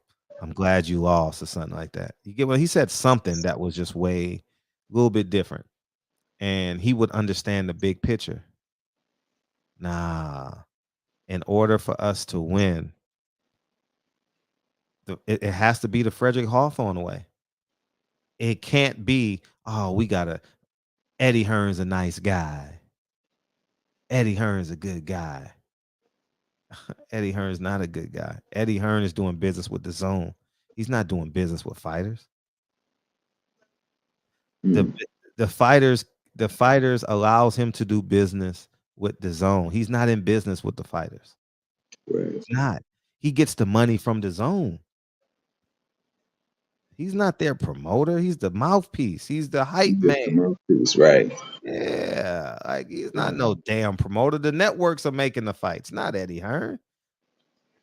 Yeah, you said it. But I was just about to say he's like a rapper's hype man. Yeah, he's that guy. Yeah. He's Spliff Star with Busta Rhymes. Yeah. Man, that's what it is, man. That's why PBC don't have a mouthpiece, because Al Heyman micromanages everything. You wonder why the only promotional company that don't have someone to talk to the media, because it's a direct profile of who Al Heyman is. PBC don't talk because Al Heyman don't talk. Simple. That's the truth. I always felt Al Heyman didn't talk because, anything that he would say they would try and use against him, when he first came. Because, Bob used to make, Al Heyman doesn't talk to me and we can't do this because Al Heyman won't talk to me, that type of thing. So that's why I always felt Al Heyman never would talk to him, because, they would try and twist his words or use anything that he would say against him. Such is life. Yeah. You got a job to do. You got to keep these fans engaged. What's next? No one knows what the hell is happening at PBC. No one. Who knows? PBC will never give us as PBC. Think about this. Has PBC ever given us? Think about this for real, for real. Have they ever given us Shakur Stevenson versus Oscar Valdez? I've never seen it. I've never seen it when two cultures collide at the highest level. I've never seen it. Mm-hmm. I'm trying to think real hard. And by no means am I saying Bob Arum is an angel, guys. See, that's the Republican Democrat narrative that black people fall in, right? I'm not defending Bob. I'm just saying I'm making this point. I think we all know Bob Arum is a snake, Yeah, Bob Arum. And I'll tell him he's a snake. I'll tell him he's not doing the right thing. But I'm Fulton Figueroa. Thank you, Fulton Figueroa. That's not Shakur Valdez though. I'm talking about like the best Mexican that's been, but not Castano. No, not Castano. Like been built up in the American audience, and boom, they're a star over here. Them separately can basically get butts in seats. I don't think PBC has that. I don't think PBC has that black star that can do that per se, you know, outside of Earl and Tank, but Tank doesn't even have that. Tank hasn't even fought that on their stage. So Mikey Easter, nah, Easter wasn't that. Easter wasn't Shakur Stevenson. Right. All due respect. Shakur Stevenson is the best. Valdez is the best. I don't think we've seen it. I don't think I'm Figueroa wasn't the best. Fulton may be the best, but I don't think you know. But anyways, Thurman Garcia, that's a good one. Thurman Garcia, I stand corrected. That's what I'm talking about. Thurman Garcia, they both were the best. But yeah, it's very challenging to do stuff like that. And I think, and to make your point, Champion Heart, if Canelo doesn't go with PBC, in a way, I'm happy because now we'll get Jared Hurd versus Tony Harrison next, assuming both of them win. I want both of them to win. Now they got the money to pay for it. You know, forget Canelo. Right. Now let's go. Now let's get Deontay Wilder versus Andy Ruiz. Let's go. Let's go. Let's do it. Let's get Jermall Charlo versus Caleb Plant. We got the money now. Let's do it. Let's go. Let's go. Yeah. Let's. Didn't Charlo just get arrested? Yeah, he got arrested for third-degree domestic violence or something. Domestic violence. Yeah. Now this is on the heels of them making because the Canelo had stepped away, and that deal fell through, so he was coming back to the Charlo fight, right? It was from September 21st. Okay. So I don't know what took him so long to file the charges. Yeah. So is that gonna mess up the bag or? Oh, definitely. It definitely gives Canelo more leverage. 1000%. It gives Canelo more leverage. Well, can I trust him? Right. How's this case gonna go? Is he gonna be able to fight? Is he gonna be able to fight? Right. You know, I mean, it's all propaganda because they can push that. He's probably out of jail by now and bailed out, I'm sure. But I don't know. The courts open up on Monday, so I can anticipate someone getting a police report and then posting it on social media or writing an article about it. Yeah. I can definitely see that happening. Cal not coming in tonight, man? What happened? No, he said his internet is out. So. Oh, okay. Yeah, you know, you were having we were supposed to do this Thursday last week. Yeah, and then my internet went out. Yeah, man. So I guess it's on you to tell me to play the song tonight then. Right, I guess so. So in the words of the great philosopher DB, Fred, play the song. I appreciate you, Kevin Hart. Thank you, man, thank you for being my partner tonight, man. I truly appreciate you, man. Brother. Yeah, man. Yeah, looking forward to tomorrow, man. Most definitely, man.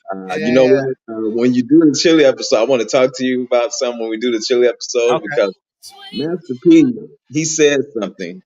I saw a video of him. He was saying product outweighs talent. Yeah, he was saying he's teaching people how to put their products in storage. Right. Yeah, because he got Snoop on a bag of chips now. Because Snoop was like, "How come I ain't on a bag of chips? I'm eating all these other people's chips." Right. Yeah, man. So we'll talk about it when we do that episode. All right. Good to you, brother. All right. Good to my brothers in the chat, man. All right. All love, man. All right, man. All right. Appreciate you, Mel. Appreciate you, Brent. Brother Cole. Peoples Hernandez. Thank you, dog. Deuce. Life's a play. Birdman. Pound for pound. What it do, mate? I just watched the video you did. It was less than a minute. What was that on? It was interesting. I just watched it. What up, Deuce? I'm 100. Real rare. What's up? What's up? 93 octane. I'm 100. Thank you, dog. Much expected, much is given. Abdullah. Thank you, dog. Did I say that? Abdullah. Abdullah. Excuse me. Abdullah. What the hell am I thinking? Yeah. No instant. No sign. Get up. True. Real rare, man. I appreciate you, man. Appreciate you, man.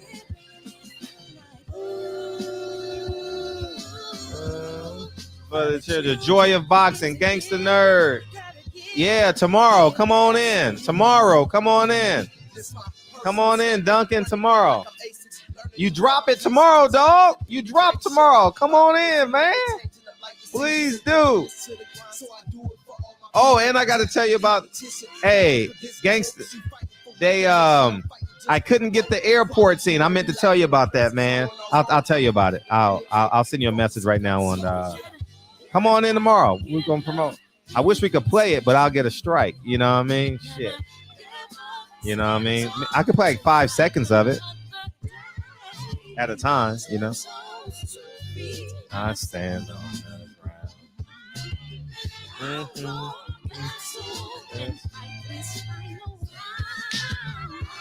Life's a play with no rehearsal. There comes the young bro.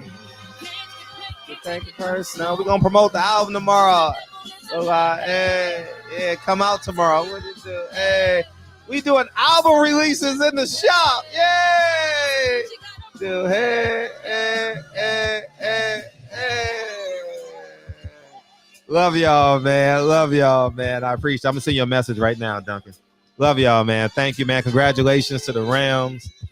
Snoop, stop promoting that Crip stuff. Man, you got kids out here, man.